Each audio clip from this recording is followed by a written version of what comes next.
Lucky Lefty Pop. Man, I'm No, sorry. come on, man. Sean, you got to bring it. That's Irish Breakdown Podcast. Let's Welcome to the roll. Irish Breakdown Podcast. I am your guy, Sean Davis, the big boss man himself. Brian Driscoll joins me right here, and it's an exciting Monday. Why? Hope everybody had a fantastic weekend. But we're talking about big news today, Brian. Like something happened over the weekend that, man, rings a loud alarm, not only in the number one ranked 2025 recruiting class, but it rings an alarm in a specific area of recruiting that Notre Dame has failed recently, but it seems to be putting in the necessary work to make that change. We're going to talk about that. First of all, I want you guys to go to Irish Breakdown on YouTube. Make sure you subscribe if you haven't already. And that thumbs up, yeah, hit that for us, man. We appreciate you.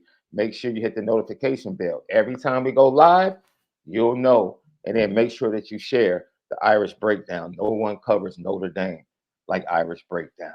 Had a great week of recruiting news with Ryan Roberts down in San Antonio. Really great game. I don't know how you feel, Brian.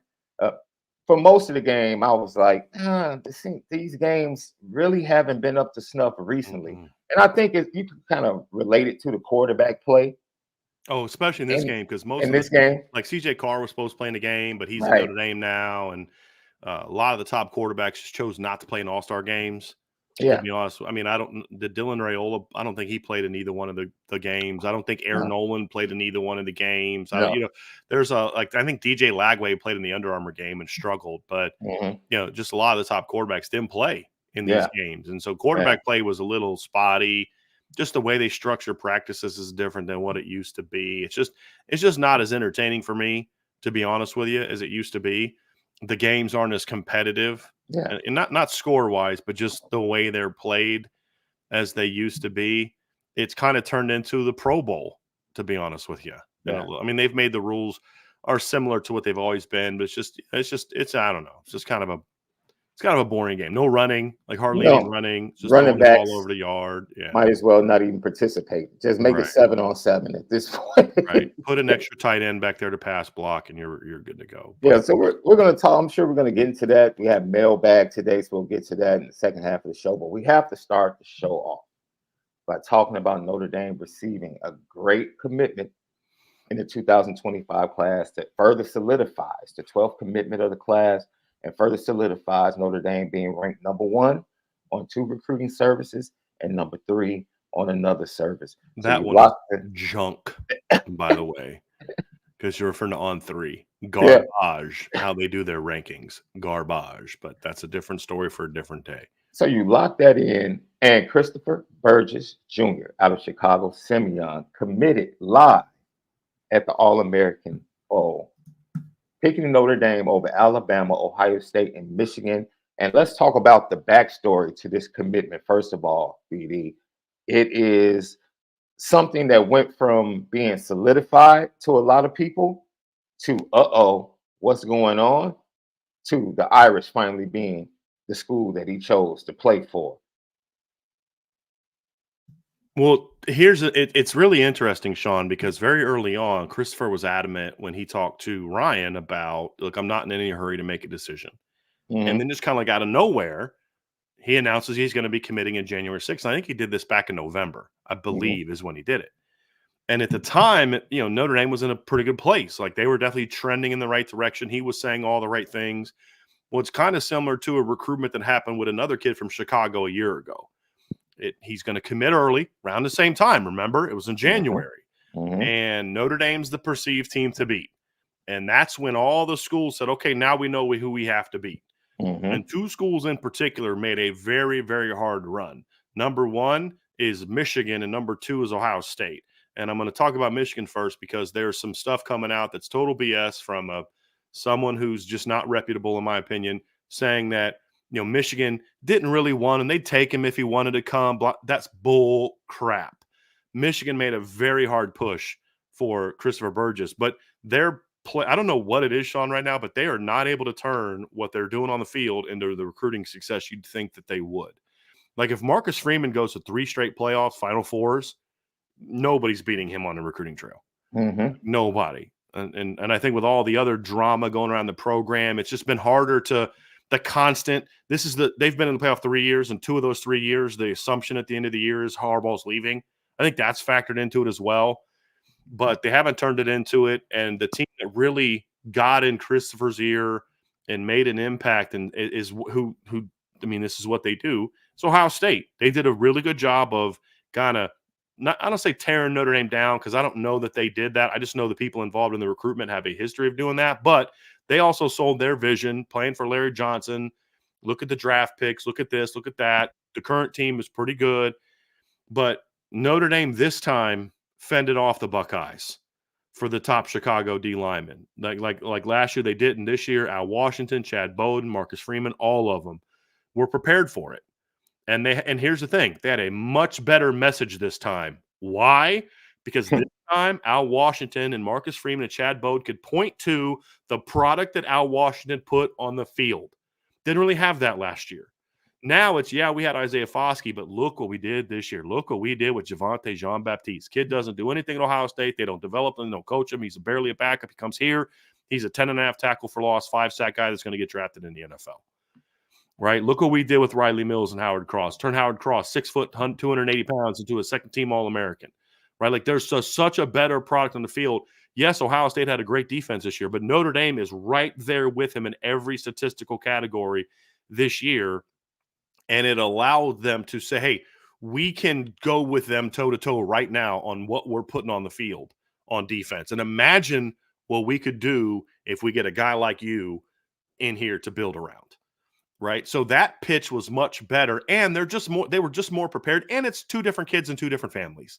Mm-hmm. That's the other part of it. Right. I mean, so let's be honest. No 2 kids are the same. I don't care if they go to the same high school and their teammates or not. Kids are different. Families are different.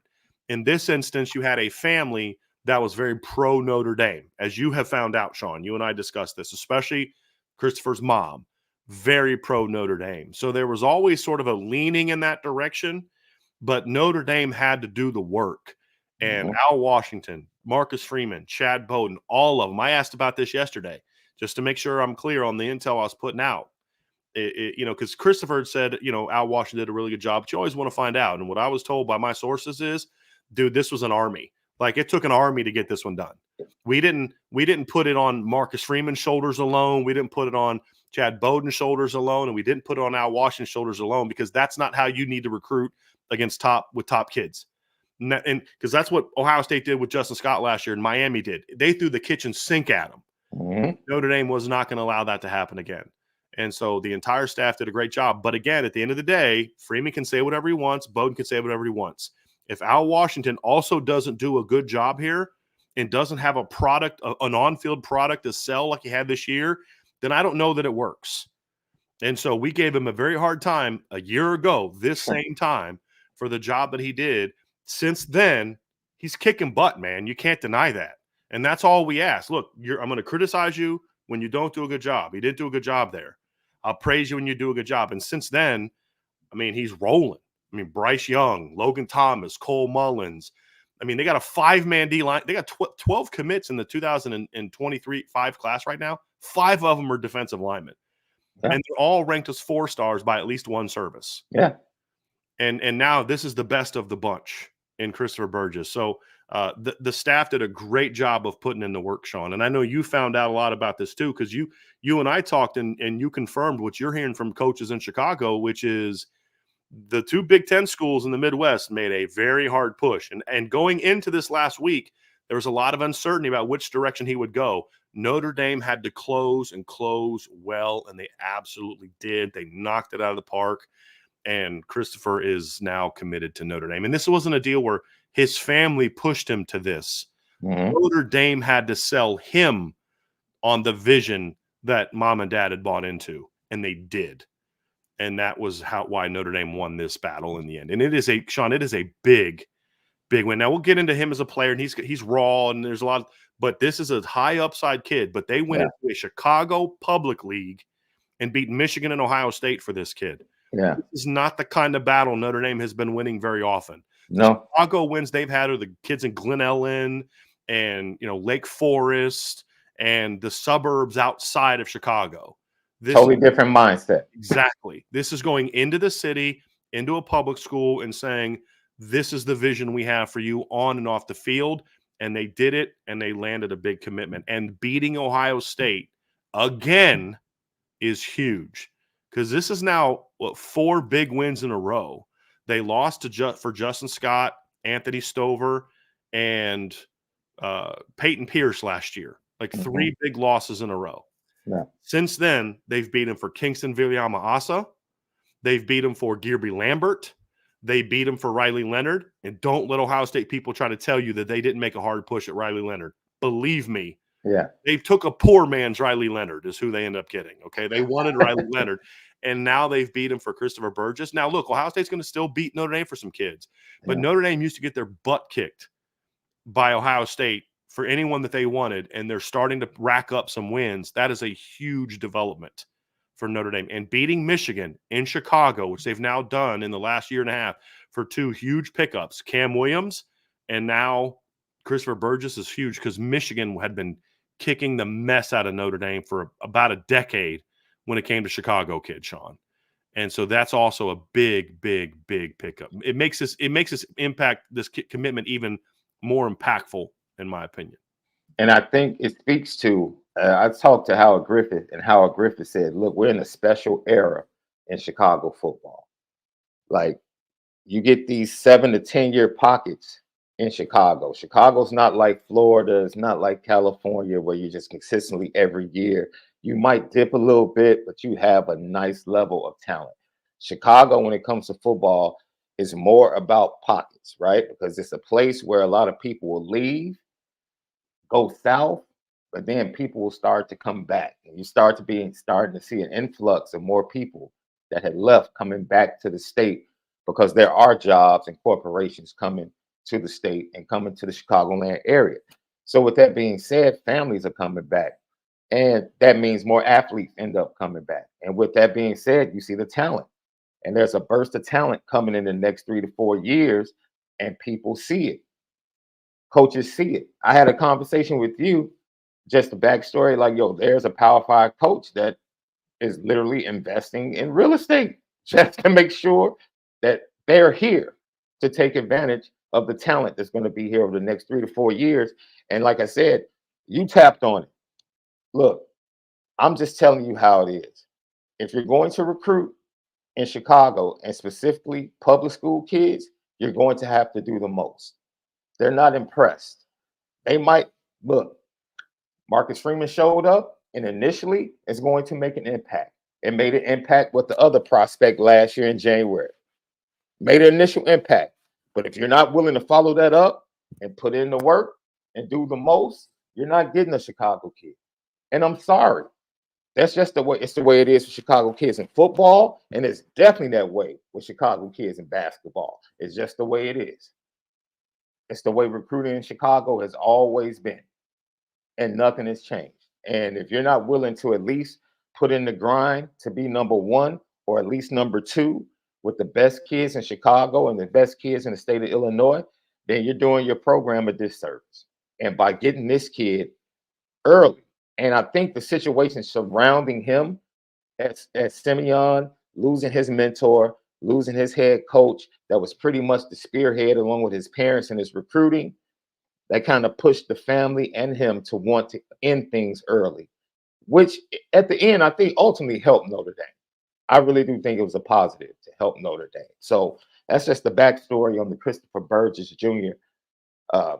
Commitment on Saturday out of Chicago. Simeon, someone in the chat said, yes, it's the same high school as Derrick Rose and many other basketball stars that have come out through that program. And they've consistently put Power 5 players and D1 players in college football as well.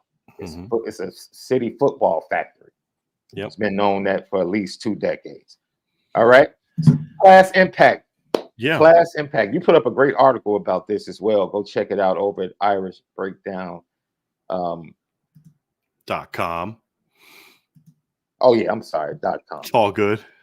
It's all good. But it is definitely an impactful. You kind of teased it a little bit, the backstory, but just talk about this kid, what he brings, and how it just kind of solidifies what they're trying to do on it. We talked about this on a previous show, like the vision they have for the defensive line moving into the future.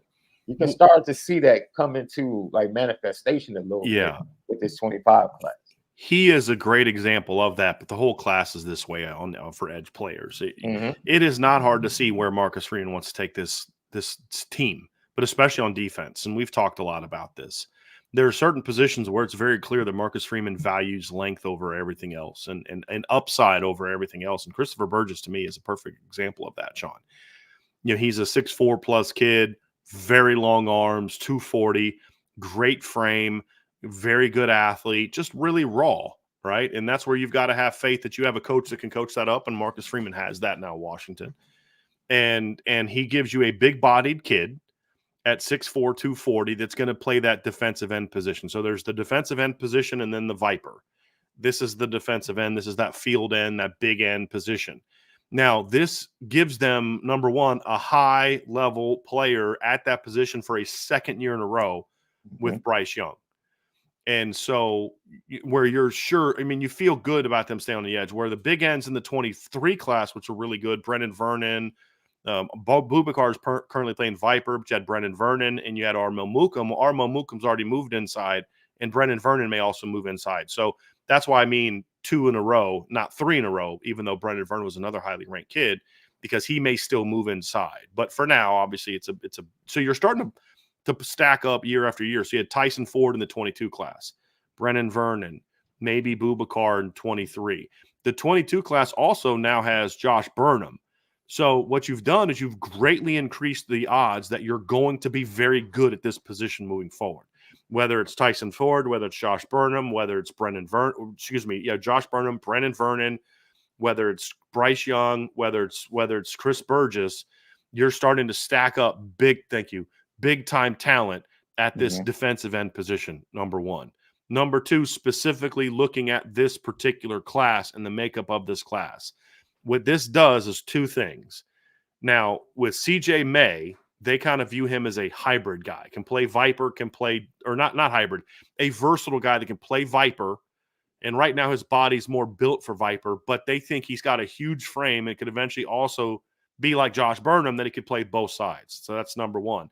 This now allows you to focus more on and letting CJ just develop the right way, whether it's Viper, big end, or being a guy that can do both. It also now allows you to just fully commit to the transition of Joseph Reif inside. And that's always been kind of the plan. He's not a defensive tackle now, just like Riley Mills wasn't a defensive tackle when he was a junior in high school. But he's got the frame like Riley. Big, huge hands, ginormous feet, really broad shoulders. They think he's going to follow the Riley Mills path inside. And now you can focus on that more and more, because with Chris Burgess in the class, with CJ May in the class, you're going to have at least 1.5 guys that project for this defensive end position. So now you can really focus on, as soon as Joseph Reif shows up, on, hey, let's let his body go. And you know what I mean? And if it gets big, it gets big. Yeah. So it does it impacts that as well. And so number one, you met your minimum needs on defensive line, although they're not done yet, which we'll get into. Number two, you've landed a big, long, high impact potential type of kid. And number three, this impacts now where you can project everyone else in the class. So it now makes it a little bit more of a complete looking class with him on board. So those are the things that it does right there, Sean, as far as impacting the 2025 class. And again, we talked about the Chicago angle. It gives you another highly ranked guy. Rivals ranks him number 61. He is a guy that also ranks in the top 200 by most. I think there's only one that ranks him outside the top 200. But this is a top 150. He earned a top 150 grade on my board, Sean, just because of how raw he is. But he's a borderline 5-star upside guy. And I'm just, the only reason I didn't give it to him now is just because, as I've said before, I'm trying to be a little bit more picky with giving 5-star upside grades, especially when it's a younger kid. Like I didn't give Bryce Young one early on. Let's see how he develops as a senior, but you see all the tools to get there. Do you think they should go to a half system? We talked about this a little bit earlier today. We were like, there should be a 4.5 kid. Which we have. IB has. Yeah. I mean, we do that. We do 3.5 star. Yeah. Because like the problem with the system now is like there's 5-star, and then it's like Rivals, for example, it's like 1 to 32 are all 5 stars. Right. And then 33 to like 350 350 are all 4 stars. Yeah. Well, we've broken that big category into 3 different numbers, Yeah. right? So there's 4.5 star, which is maybe not 5 star, but that 25 to 50 to 60 range is 4.5 star kids. Top 50 caliber. That means you could be 35, you could be 55, depending on how deep the class is. Then there's the 4 star, which is kind of 60 to 250 ish. And then you get outside the 250, that's more the 3.5 star, the 350 and below kind of guys with the 3.5 stars. So we do that. So yeah, I think they should do that. I think you should do that. And so he will fall in at 4.5 for you right now. No, he falls into the 4 now. Okay. But 4.5 star upside. Got you. Because right now the initial grade is based on who they are today. And who Christopher Burgess is today is he grades out very high on size and frame and power and athleticism, but very low on technique, feel for the game. What's his repertoire like? Does he have a lot of pass rush moves? No, he doesn't. Does he have, does he play with good pad level? No, he doesn't. And it's partly because of the transition he's going through. First of all, he didn't play football till what, 9th grade? 9th, 10th grade? Yep. Right, number one. Number two, he went through this coaching change where the longtime head coach at Simeon retires. Yes, he's still serving as the young man's mentor, but he's not the coach anymore, and so you kind of lose that. Now they're going to have – so there was like an interim coach this year, right? There's going to be a new head coach next year that's already been hired. So, like, he's gone through a process that's kind of slowed his development down, and I mean no disrespect to the Simeon coaches. It's just happens sometimes. Yeah. But he's a very raw player. So right now that drags his grade down a little bit. His upside grade is easy top 50, which is that 4.5 star. Because that's why I did the upside grade, because you need to be able to tell the difference between a guy that's like kind of a dude right now and a guy that isn't that now but can be. Yeah. Because there's guys you'll see that you don't rank in the top 100 because they're so raw, but you're like, the upside is enormous. And then like Joe Alt was that way for me. I gave him a 3.5 star grade coming out of high school, because he was raw. He was still only 270, growing into the tight end, or going from the tight end to an offensive lineman. But the upside was enormous. I saw a 3.5 star player, but 4.5 borderline 5-star upside. You could see the upside, the potential in him. But I also couldn't justify putting him in the top 100 based on that potential. Yeah. Right. So that's what the 2 grades are for. And Christopher, to me, is exactly like that category of tons of tools, loads of tools, but he's still raw and very much scratching the surface on those. So even though his current grade isn't quite as high, and if I had to guess, I'd probably have him in like the 100 to 120 range right now. But Rivals is banking on the upside. They're banking on the projection, which I'm totally okay with, but you've got to be careful with that. That's why I like the 2 grading system, because if you just look at, if Christopher Burgess taps into his full potential, at minimum, he's a top 50 caliber player at minimum. Yeah. And with the potential to be a 5-star. Yeah. Right. I think, so there's loads of potential there, Sean. And again, we've talked about it before. Great frame, natural power. I mean, just look at him. He's like a jacked up, chiseled kid, and he's, just scratching the surface of what he's going to be in a college strength program. Right. Yeah. Very good athlete, but his technique gets him in a lot of trouble. That's the problem. His technique keeps him from dominating the way that he should dominate. Because he does play high. He doesn't know how to use his hands yet. There's a lot of things he's got to learn how to play. The Notre Dame staff was smart enough to look at him and say, he may not be the finished product that some other highly ranked ends might be, where they already have the pass rush repertoire and they have the big numbers. They look at Christopher and say, if we can coach this kid up, he's going to be a star. And that's why they pushed for him. And even when there were some other higher ranked players on the board that liked Notre Dame, Christopher was still a top target even when that was going on. And also having him as a top target also allowed them to not feel the need to have to go push for more defensive linemen in the 24 class, because they're like, look, we're going to load up in 25 because there's some kids we really like. And Christopher's part of that conversation. And just to kind of just solidify what you already spoke about with the coaching staff and the changes that went through, one of the benefits, because Notre Dame is going to have to continue to recruit this kid and stay connected to him. One of the benefits of this, his new coach, who was the coach of the West team at the All-American Bowl game, he coached the defensive backs all week. That's his background. He has a pre-existing relationship with multiple coaches on the Notre Dame staff. They didn't have that with Coach Colbert. That's the benefit. Was that the interim coach? No, he was the coach at Kenwood Academy. Gotcha. He coached Marquise Lightfoot. Now, no, I mean the coach Colbert. Who's that? Colbert was the coach that retired. That's his mentor. Gotcha. He's a legend. Has Simeon for over a decade as one of the top programs in the city in the public school. And so that's the relationship that was not established. That was not established in the Brian Kelly era. Now, because coaches Dre Brown being president in Chicago, Mike Mickens going to Kenwood Academy the last 2 summers, establishing a relationship with the new Simeon head coach, Q Turner, who played under Al Scott, legendary coach Al Scott at Simeon. Now he returns to his alma mater to be the head coach. He spent last week down at the All-American Bowl developing a relationship with Chris Burgess and the rest of his family. And I spoke to you and he said, look, I had never been a part of his recruitment. I'm not about to insert myself now. I'm just trying to get to know the young man that I have to coach. He's not only doing that, but he's bringing the same defensive staff that coached and developed Marquise Lightfoot. And that's what I wanted to get to. Right. What you saw from Marquise Lightfoot in that All-American game that had a lot of people excited, that's the same coaching staff that's now going to be hands-on with Christopher Burgess Jr. at Simeon for his senior year and this summer. So that bodes well for the development, like you said, that's needed to get him to that level to be that 4.5 upside guy.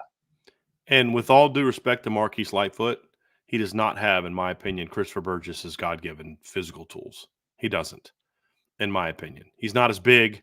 I think the pound-for-pound size plus explosiveness is better with Christopher Burgess. And look, Marquise Lightfoot's a good football player. Notre Dame just liked other guys better. Totally fine with that. It is what it is. I don't think you should take Chicago kids just to take them. You got to be smart about it, because if you start taking all these Chicago kids and they don't play, then you're going to create some issues. You got to be somewhat careful with who you did it, and they just liked other guys better. It is what it is.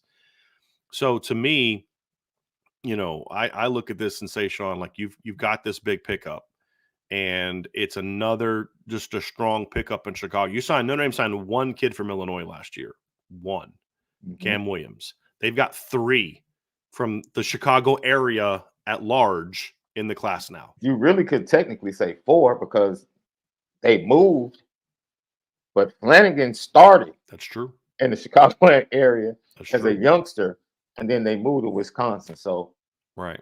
Yeah. So it's big. And then obviously, Sean, when you kind of look at just the breaking down his game, we already kind of did that. The big thing for him is he's got a chance to be an elite edge defender against the run.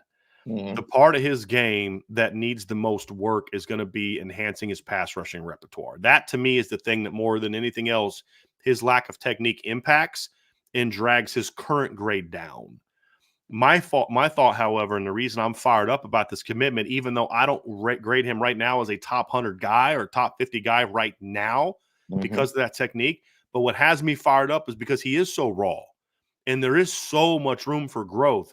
And because of what you told me this weekend about the new staff coming in to coach him, plus what we've seen from the Notre Dame staff, this is one of those things where you say this kid has an enormously high ceiling. And it's a lot like we were talking about Bryce Young a year ago. Like Bryce Young was Bryce Young was a 3.5-star kid a year ago. And that's exactly where he should have been. He was tall, he was long, you could see the athleticism, but he had no clue how to play football really. And he was didn't know how to use his hands, played high, didn't have a ton of production. And then you see him jump out once he gets, once he learns those things. He was another guy that to me was, when you look at Bryce Young, Sean, it was all about you're banking on the potential. When Notre Dame landed him, he was not a kid that had the production or the film of an elite player. As a junior in high school, he had 9 tackles for loss and 3 sacks. That's it. That's not elite production. This year, as he improves his technique and his dad keeps working, because his dad's very clear. I never pushed football on Bryce. I didn't really start working with Bryce until Bryce wanted to really embrace football. That happened later in his career. Then he jumps out as a senior. He goes from 9 tackles for loss to 33. He goes from 3 sacks to 14 against very good competition. And so that, to me, is the kind of potential jump that Chris Burgess could make. The thing is, Chris's baseline now is even higher than Bryce's is, because he's further along physically from where Bryce was a year ago. Bryce was like 220 as a junior and then blew up to 245, 250 as a senior. I mean, you could just see it when he visited Notre Dame before the junior year and visited before his senior year. He looked like a completely different kid. Christopher's already there. He's already 6'4", 240 and jacked. You know, so that part's already there. Now it's like, learn the game. That's going to be the key. Learn the game. Learn how to use your hands. Learn how to use that size. So the potential is enormous. It really is enormous.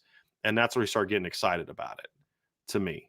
And I will say this. I think with Christopher, most public school kids, they don't face the same level of competition that a Catholic school will face week to week, or that a suburban kid might face week to week, right? If you're a public school kid like Simeon, you'll get up for the Morgan Park game. This is going to be a tough game. You'll get up for the Kenwood Academy game and maybe 2 other games, right?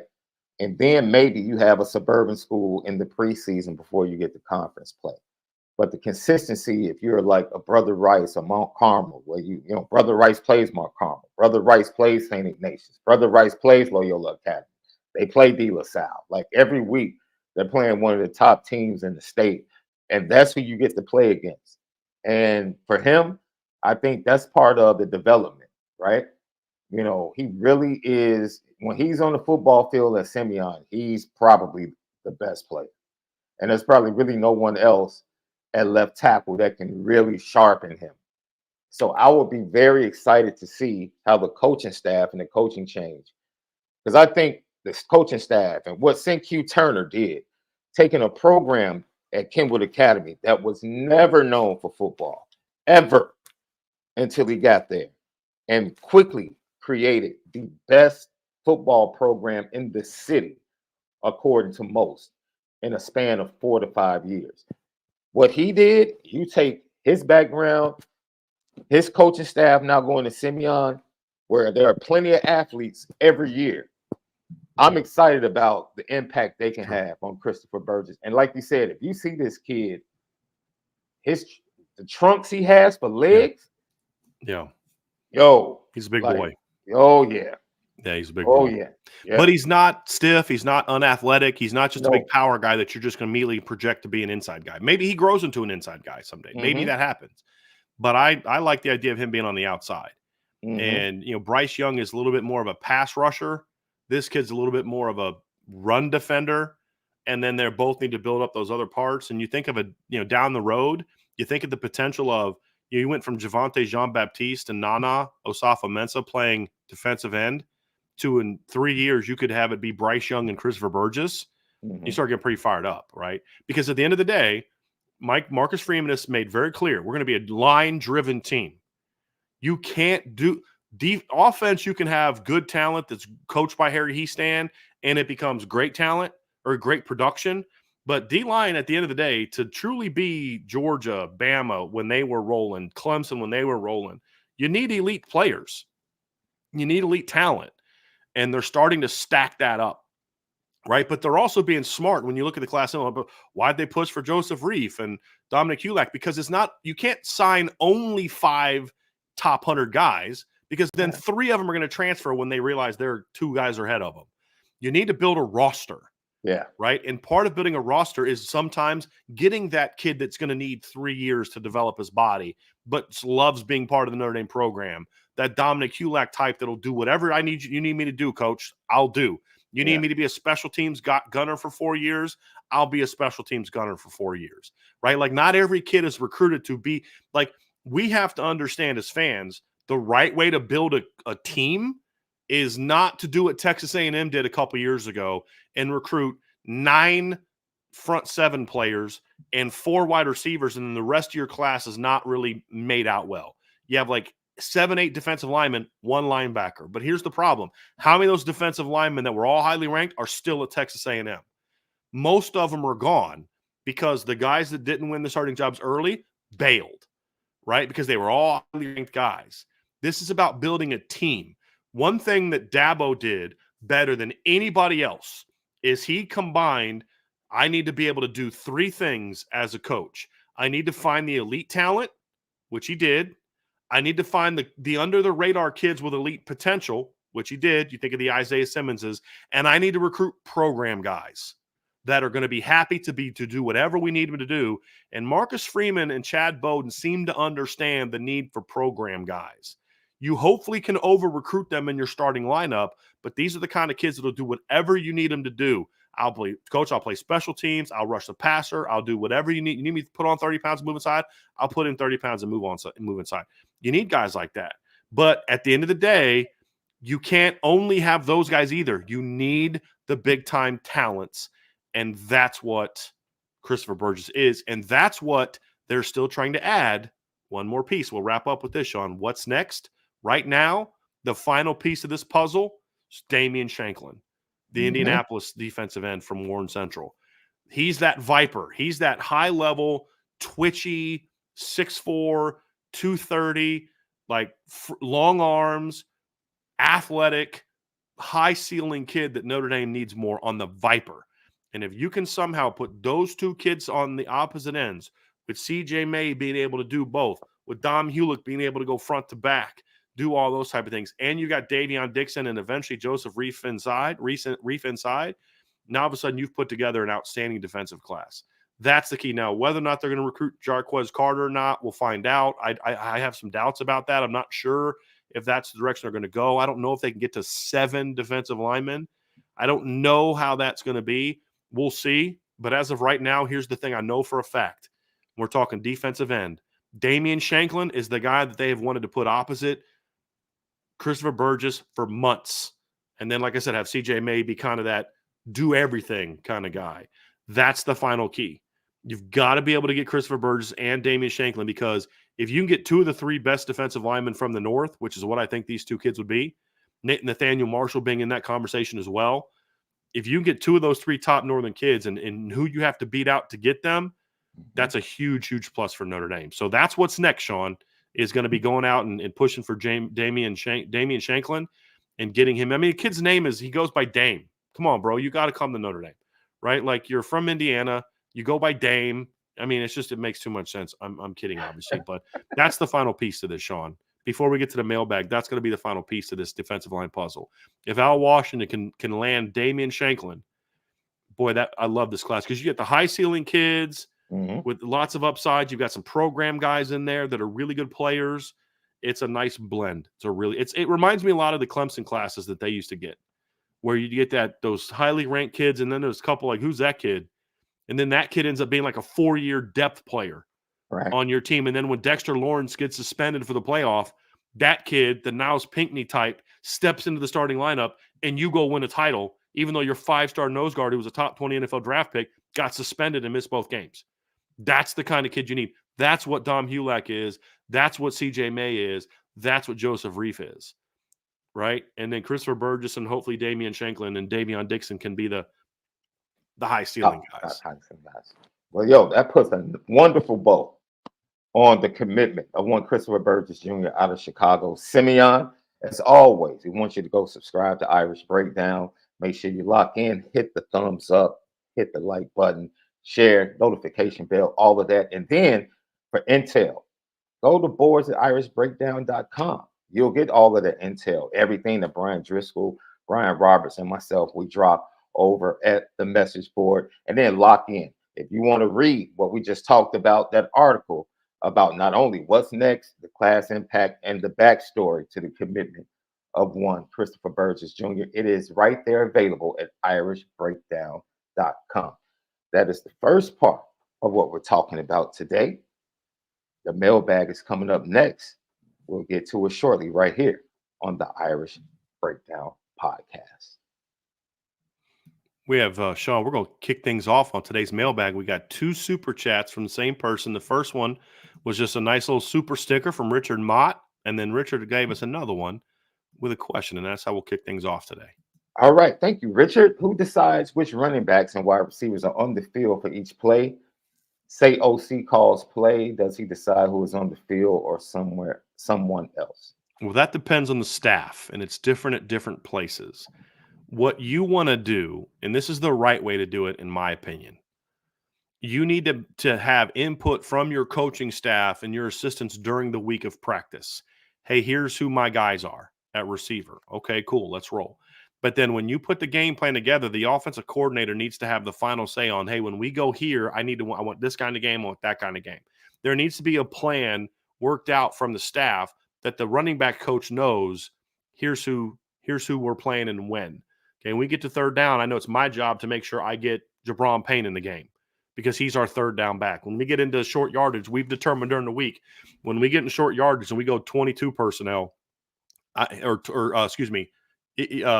12 personnel or 13 personnel, here's the back I want in the game when we go there in short yardage. And then it's up to the running backs coach to make sure he has the right guys in the game. Hey, when we get into third down and we go 11 personnel, this is the package of receivers we've talked about wanting to have in the game. And then it's up to the receivers coach to make sure those guys are in the game. And you may talk in between series, hey, I want to take a couple shots deep this series. Let's make sure we get so-and-so in the game on this first couple plays because we want to go deep here. And then it's up to the running backs coach to make sure, or the receivers coach to make sure those guys are communicated in the game. Those are all kind of parts of how this thing goes. And then so when you look at this season, one of the issues that Jared Parker had, and this is one of the complaints. I thought Jared Parker did, Sean, I thought Jared Parker did a lot of good things this year. Mm-hmm. But one of my complaints was that he gave too much authority to his assistants. And then that got him in trouble in games because they didn't always have the right people on the field. And that's something that Mike Denbrock's going to make sure he needs to do a better job of, is making sure that they're all on the same page and they all know what's expected. The good news is when you look at the receivers coach and the quarterbacks coach, that's 2 assistant coaches that have been with Mike Denbrock for years, multiple years. And he's going to be, having spent time at Notre Dame and Cincinnati, he's very familiar with who Joe Rudolph is and his reputation. And Dylan McCullough. I promise you they've crossed paths before with Dylan McCullough and Mike Denbrock being in Indiana coaching college football for a number of years and having recruited similar regions. So there's going to be some level of knowledge of each of these assistant coaches. But when you walk in the door and you've done the things that Mike Denbrock has done, there's a level of, all right, I got you, coach, that maybe you would, the previous 3 coordinators really didn't have, because they were still proving themselves in different ways. Talking about Jared Parker, Tommy Reese, and Chip Long. They were still very much proving themselves in certain ways. And so that to me is the key, is you put a lot on your coaches during the week of practice. Hey, let's talk about who's going to be in where, who does what well. These are the concepts we want to run. Who are your best guys to run it? But then when we get to the game and we've agreed that these guys are going to run them, you need to make sure that those guys are in the game when we do those things. And most coordinators, you'll talk in between series, hey, we need to do this on this series. We need to be looking here. And then hey, okay, cool. I need to make sure I got so-and-so in the game, because when we want to push the tempo and we want to go with this package, when we do our NASCAR series, this is who we game planned was in the game for that series, and make sure that they get in the game, right? NASCAR is a team term some people will use for their hurry-up package, right? Go fast. Whatever you call it. Hey, this is our slow-down package. When we're here and we go 13 personnel, I got to make sure Cooper Flanagan's in the game, because that's the guy we guaranteed is always in the game. I don't care who the other 2 are, but you better make sure Cooper's in the game, right? For block, that kind of thing. It's up to the position coaches to make those things happen, which during the game, a lot of times will also fall on the GA of the position coach that the offensive coordinator coaches.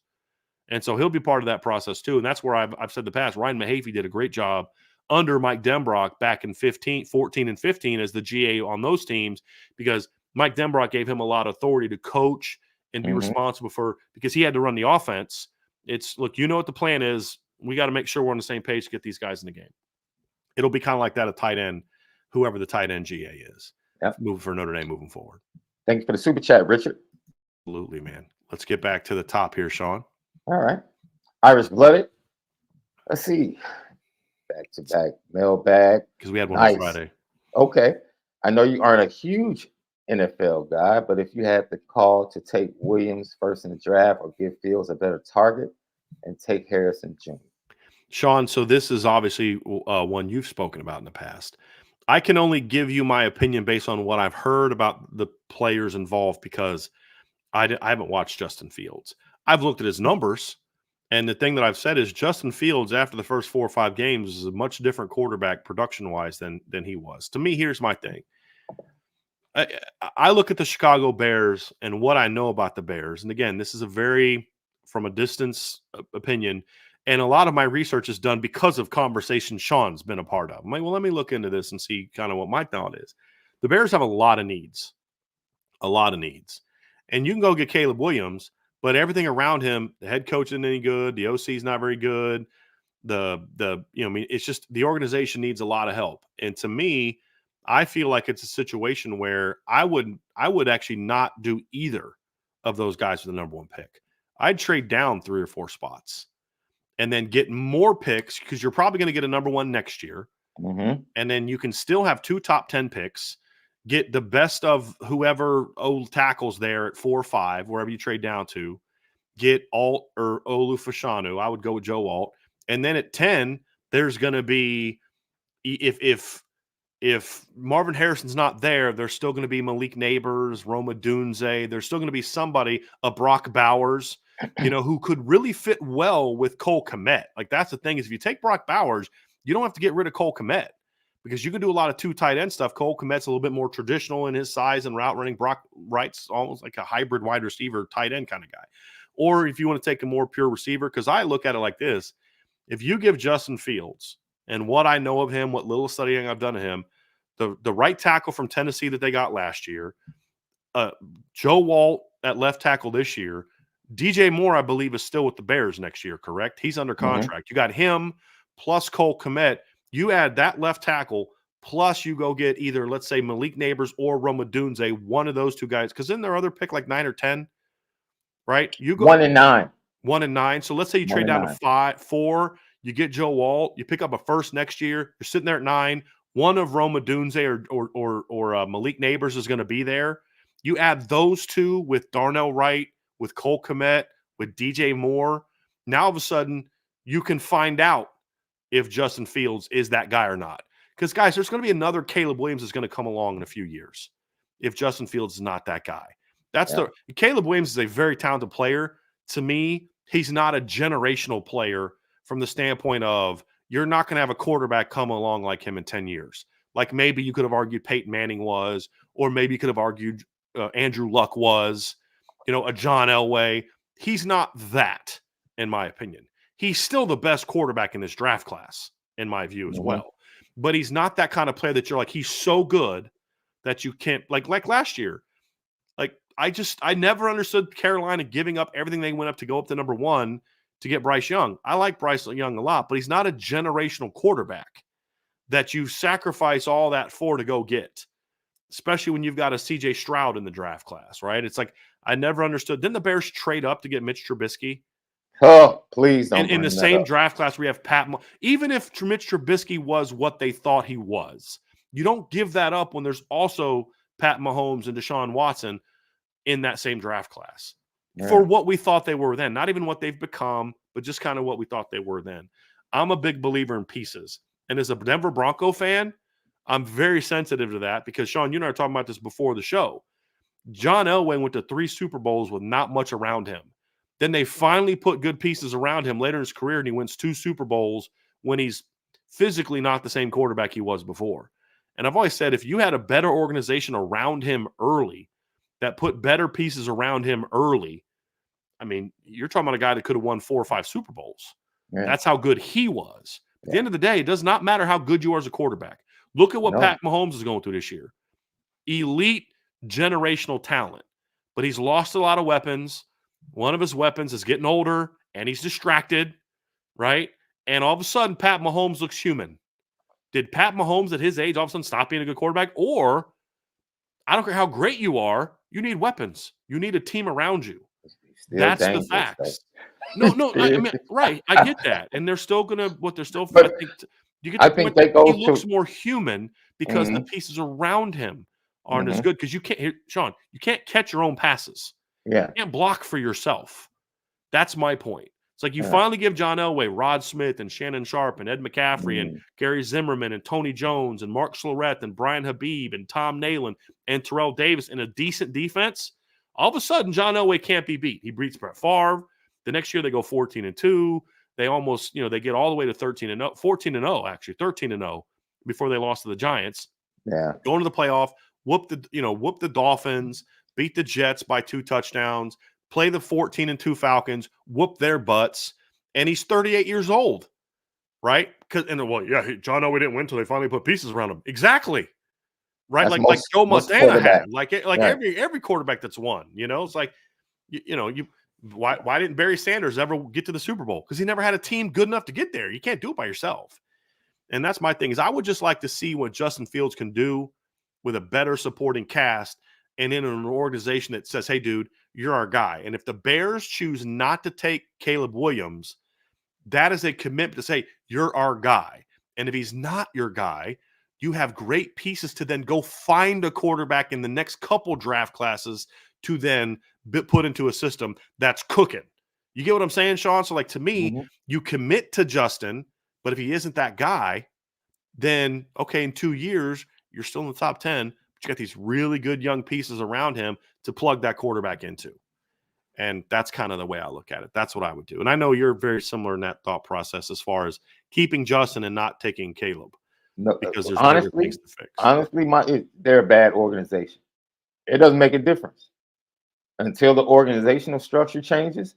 This is an organization that didn't allow the GM to hire the current head coach and allowed the previous GM to literally leave the room, sneak on the phone, and go against the scouts and the head coach, John Fox, who wanted Pat Mahomes to draft Mitchell Trubisky.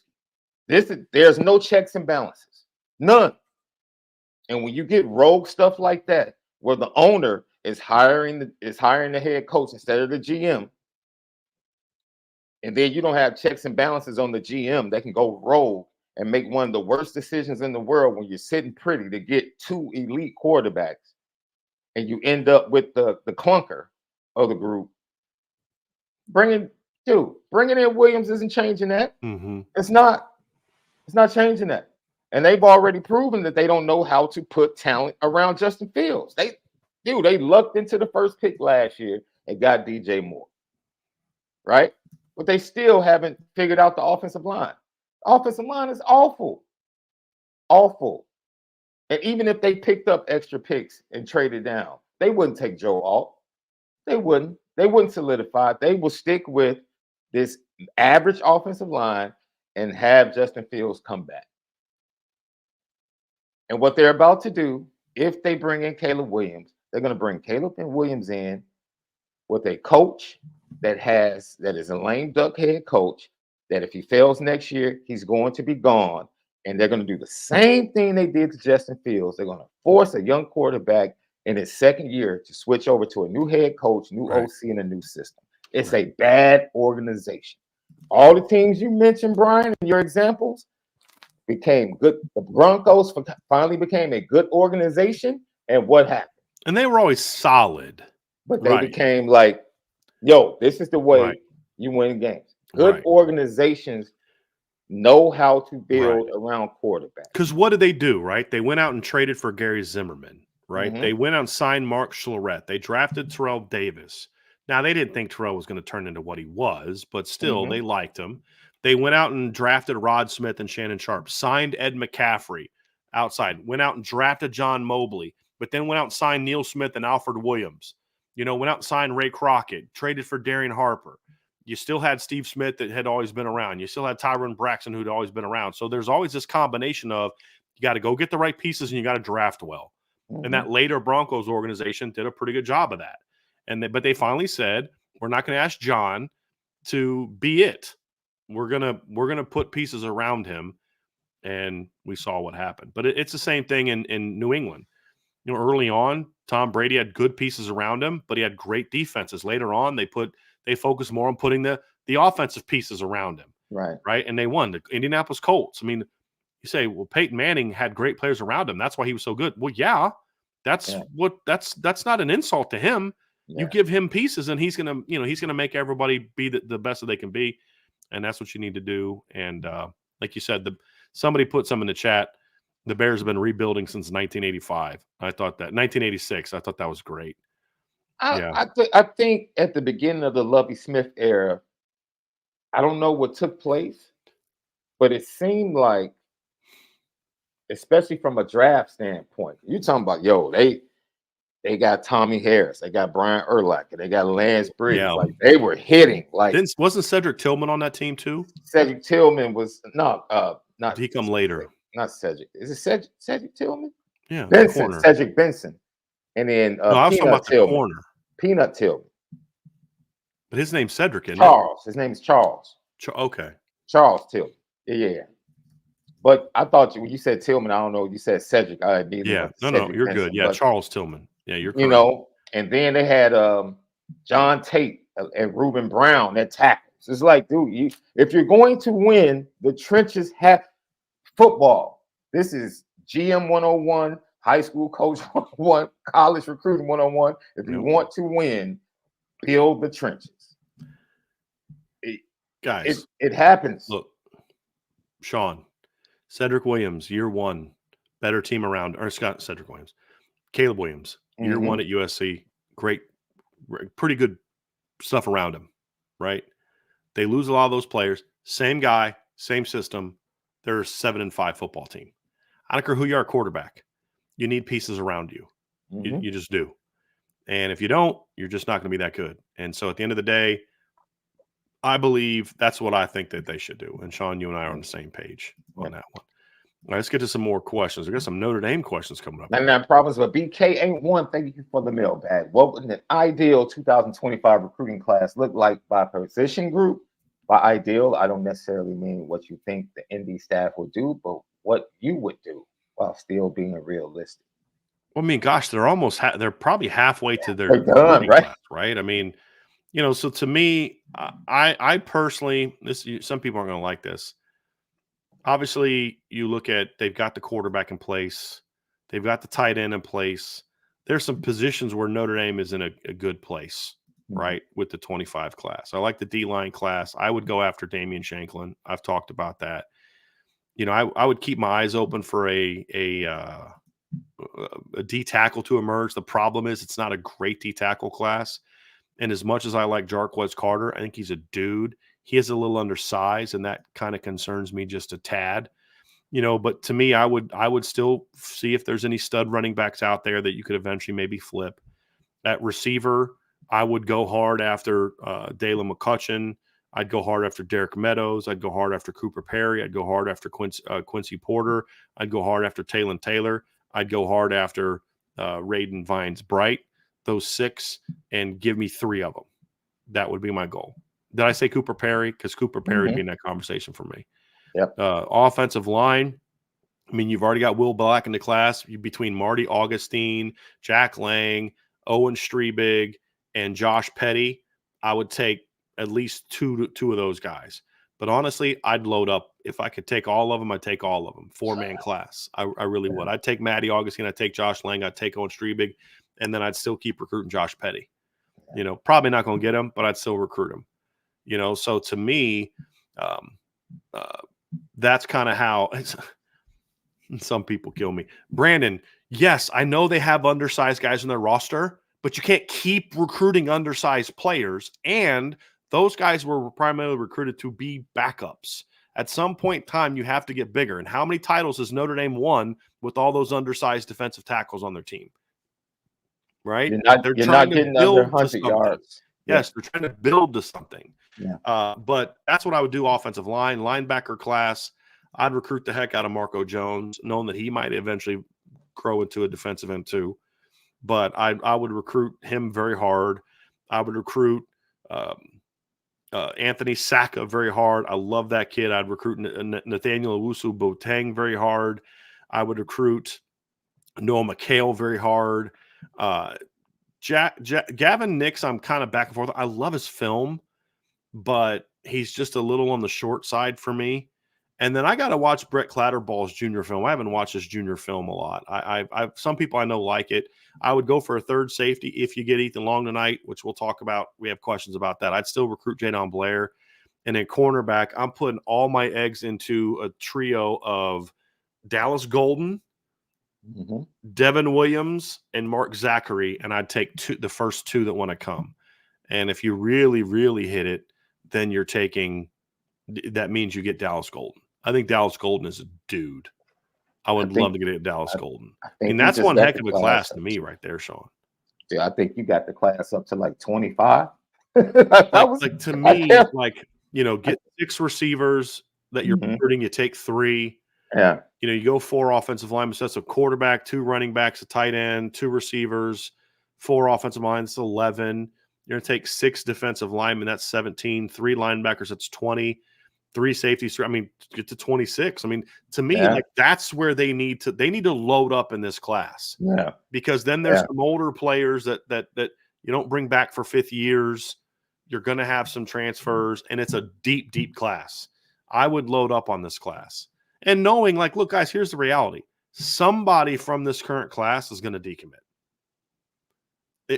Last year's class happens all the time. Super locked in. But they still had a couple decommitments. They still lost Brandon Davis-Swain. They still lost Owen Wafel. There was one other kid that they lost too, if I remember correctly. Wasn't there one other kid that they lost early on? I forget. But someone's going to flip, whether it's their choice or Notre Dame's. Or mutual. Right, exactly. They're going to have kids leave the class. That's just the way that it goes. But so those are the things to me. 25 to 26 is as high as I'm going to go. I'm not going much higher than that, to be honest with you. They don't need much more than that because now you're going to want to start talking about you can go too far. Isaiah Canyon, that's the other one, the receiver. I knew there was a skill guy that committed. That was super weird. Yeah, Isaiah Canyon. That's the one. So, thank you, Matt Brosha and Darren Smith both mentioned that one about the same time. So, yes, I knew there was somebody. There's other – Christian Jones is another really good linebacker that I like in the 25. It's such a loaded class, Sean. It's at linebacker, yes, I love Noah McHale and I love Marco Jones. But it's kind of if you don't get them, but you end up with, Christian Jones and Anthony Sacca. You know what I mean? It's you're still loaded there. It's such a good cornerback. Same. I love Dallas Golden. But if you end up with Mark Zachary, Cree Thomas, and Devin Williams, you have a great corner class. Yeah. Right? So that's the good thing that you're in a position now where, same at receiver. If I could design, Derek Meadows is a guy I know the Notre Dame staff loves. I'm just not as high on him. I agree. My problem is he doesn't catch very well. That's kind of a big thing. That's kind of a prerequisite for a wide receiver, right? Yes, I know he's 6'6" and fast and all these tools, but he doesn't catch the ball very well. He's a Kansas City receiver, huh? Yeah, exactly. You can get open all you want, you got to catch the ball. But even him, if he's one of my 3, I'm taking a chance on a guy like that because he has the elite tools, and you've done so well in the last 2 years that you can afford to take a chance, right? So I'd be okay with him. And then if you can pair him with, to me, Taylon Taylor is one that I absolutely love. I absolutely love that kid. And then give me a Dalen McCutcheon or Cooper Perry, one of those two. So it's this, Sean. Give me Derek Meadows or Quincy Porter. Either one, I'm thrilled with. Right? Then give me sort of the route runner, great hands guy, either Dalen McCutcheon or Cooper Perry, one of those two. And then give me the playmaker, which is Taylon Taylor. Right? Or Raiden Vines Bright. One of those two they're playmakers. You give me one of each of those pairs, because then I got a boundary, a slot, and a Z, and I feel that's a great receiver class. Even if it's not the top guy, even if you get, let's say Derek Meadows is 1, Quincy Porter's 2, just for argument's sake. Yeah. Let's say Taylon Taylor's 1, and then Raiden Vines Bright is 2. Let's say Dalen McCutcheon's 1, and Cooper Perry's 3. Yeah. Well, let's say you end up with your 2 at each spot, and it's Cooper Perry, Raiden Vines Bright, and Quincy Porter. That's a really good receiver class. Good receiving class. So, and the same thing at corner, same thing at linebacker.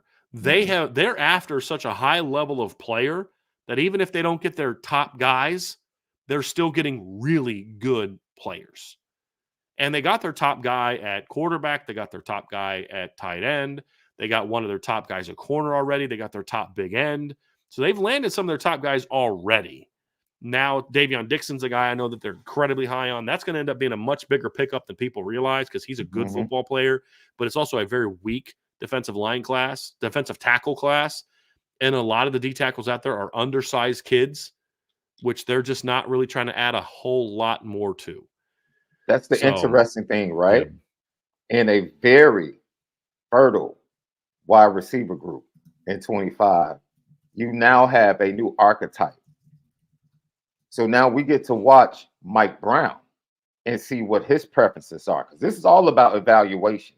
Like, we can sit up here and talk about all the kids that we love, but this comes down to who the staff likes. Like you pointed out, Meadows, right? The question I would ask was like what I would do. Yeah, I know. But I'm just saying that's going to be the interesting thing for us. We know who we would go after. But it's going to be interesting watching a new archetype for the wide receiver class and how he lines up with what we think is going to happen or should happen moving forward. That's one of the things in the 25 class that I think everybody is going to have fun just watching how it plays out. Like, okay, who are the guys that they push hard for? I may not like a guy, to your point, but they may love a guy. I may love a guy that they don't. I mean, that's always part of it. And there might be an offer that comes from nowhere. Right. That there was a pre-existing relationship. Some kid's going to come to camp this summer and ball out, and they're going, wow, we got to go after that guy. We have to go after this kid. So, but the good news is I do think that I'm on the same page of the staff with a lot of the positions.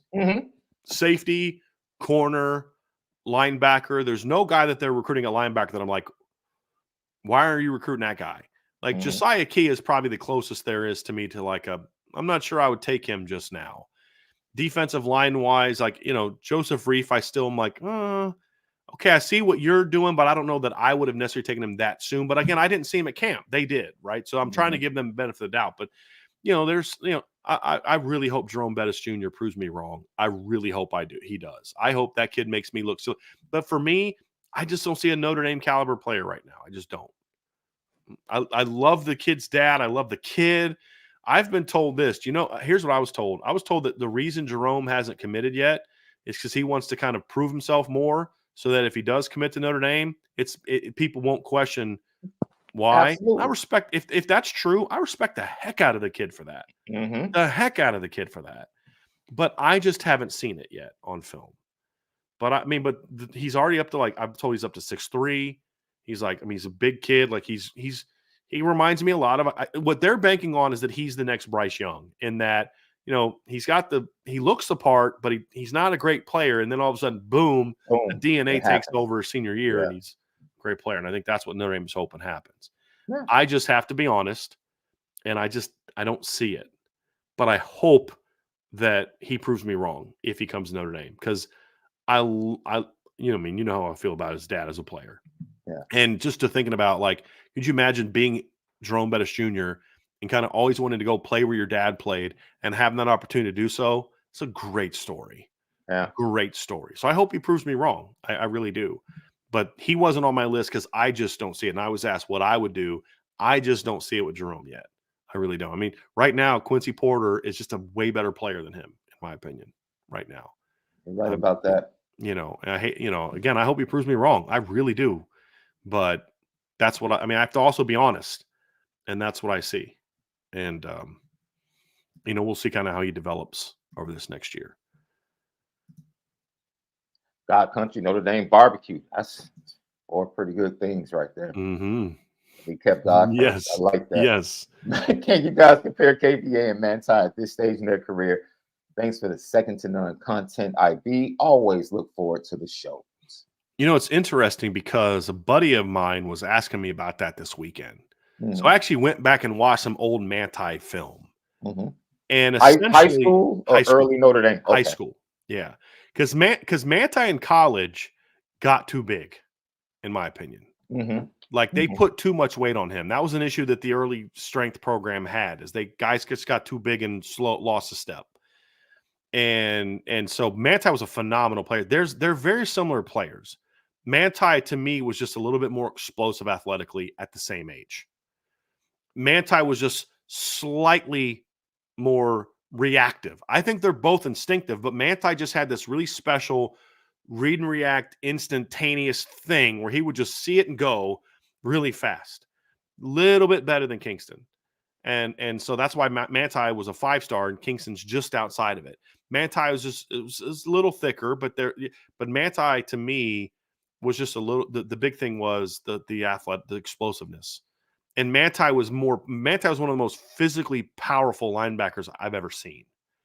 Like, I'm talking about the high school. I mean, we know he was in college. He was a very punishing hitter in college. Mm-hmm. Kingston can stick. Manti would run through you. Like, he just had that very rare twitchiness at the point of contact, Sean. I mean, I'm watching stuff. Like, he was breaking dudes in half in high school. And Manti was a special – it's like two guys can be great, but one guy's just – and they're very similar players, but one guy's just a little bit greater in all those categories. And that's kind of how I feel about Manti versus Kingston. They're very similar. Characters through the roof. Leadership through the roof. Instincts exceptional. I just have felt like when I watch Kingston, he's just not quite as explosive athletically as Manti was. He's still a good athlete, don't get me wrong. But he's a top 50 national athlete. Manti was a top 10 national athlete at that size. Does that make sense? So both great players, but Manti was just greater coming out. And I'm talking about where they were in high school, not what they became. If Kingston is even 90% of the player Manti was in college, he's going to be phenomenal because Manti was a tackling machine at Notre Dame. I mean, that guy's numbers, I mean, I'm going to pull it up just to give you guys I'm very interested because the system Manti played in and who he played behind. Yeah. Manti, Sean, as a freshman, had 63 tackles, 5.5 tackles for loss. Year 2, 133 tackles, 9.5 tackles for loss. Year 3, 128 tackles, 13.5 tackles for loss, 5 sacks. And then as a senior, he has 113 tackles, only 5.5 tackles for loss, only 1.5 sacks, but he has 7 interceptions. Like, Manti finished his career with 437 tackles, 34 tackles for loss, and 8.5 sacks, 7 interceptions as a linebacker. You know what that sounds like, Brian? It sounds like every offseason somebody questioned his play, and he answered the question the very next season. He doesn't rush the quarterback. All right, cool. Oh, he can't cover anybody. All right, cool. Right. You know what I mean? It's like, yes, you are correct. I mean, he was just a special, special player. Yeah. And I know that the stuff that went down kind of has taken away from that, but I wish we could kind of ignore that and get back to talking about Manti as the player. Manti was a special, special talent. Kingston is the closest thing to Manti in body type, instincts, size, and how he plays. His film is the closest thing to Manti that Notre Dame has signed. He's just not quite where Manti is right now. Because I just think Manti is a little bit more explosive and a little bit more powerful. Yeah. But again, that's comparing a top 50 guy to a top 10 guy. They're both great prospects. Both great prospects. No doubt about it. I think one of the things that stands out, and I'll say this, I remember when they first started recruiting him, Malik coached against him. And Malik was like, the first thing Malik said was, yo, I thought he would be much bigger. And so then Ryan calls me from San Antonio last week, and he's like, yo, I thought he would be much bigger. It's like, yo, I think he is like, have you ever been around someone that was like smaller in stature, but their presence just fills the room? Like, they're so much. That's like how Manti was, yeah. Yeah, they play much bigger. Like, KVA kind of has that feel. Like, he's going to add, you saw the picture they all took together. You're like, oh, he's just lean. Right. Like, he's really, man, when he starts adding muscle, that he could probably get up there a little bit. First time I was around Manti, Sean, I had that same reaction. Like, he's not as big as I. Now, he still kicked the mess out of me, but like, he's not as big as I. Because like on film, he just looks like this giant. You know, and then you like Michael Floyd was that way for me. Like I watched this kid on film and he just looks taller and long, you know, but then you just see him and you're like, he's not as big as I thought, but the way he plays, like Manti, like his 6'2", it's almost like the pads go on him and all of a sudden he just turns into like this superhero. Right. Like, you know, it's like, I think like a transformer kind of thing, you know what I mean? Like or like Marvel, it's like, you see Tony Stark and then all of a sudden the Iron Man thing comes on and like, okay, right? Like the suit comes on and now he's a bad dude, right? So that to me is the difference to me. They're both great. They're very similar in a lot of ways. Manti was just a touch bigger and a touch more explosive and just a touch more instinctive. But again, you're comparing Kingston to the kid that I believe is one of the two most instinctive linebackers I've ever seen at the high school level. And ironically, they both came out in the same class. It's Manti and Luke Kuechly. Two most instinctive high school linebackers I've ever seen in my life. And they both were in the 09 class and both wanted to come to Notre Dame. It's just that one of them the staff wanted and one of them they didn't. They didn't want Luke Kuechly. He wanted to come to Notre Dame. They wouldn't take him. They liked Dan Fox better. That's why whenever someone says, the staff knows better than you do. No, they don't. Not always. Not always. Because there was a coaching staff at Notre Dame that thought Jake Golick was a better player than Tyler Eifert until Tyler Eifert came to camp. There's a coaching staff at Notre Dame that thought that Michael Schofield was a better offensive lineman than Zach Martin. All right, so let's not always just assume that the Notre Dame coaches know everything, right? So, yeah. Yep. Let us continue. Yes, sir. Indy Estimate Trucking LLC, ready for the mailbag. God forbid Mickens leaves the program this offseason, but if that becomes reality, who do you think Coach Marcus Freeman will go after to replace him, or who would you be interested in Notre Dame going? I don't really know enough about who would be interested to give an opinion on this. I'll just say this. When it comes to DB coaching, it's like that to me is like the quarterback coach on defense, on offense, right? Like you need a great line coach and you need a great quarterbacks coach, in my opinion. Marcus Freeman is absolutely going to prioritize making sure he gets the best of that position because the whole defensive system revolves around being able to play man coverage and play cornerback, have cornerback play at a high level. That's why he had Mike Mickens at Cincinnati. It's why he made sure Mike Mickens stayed here.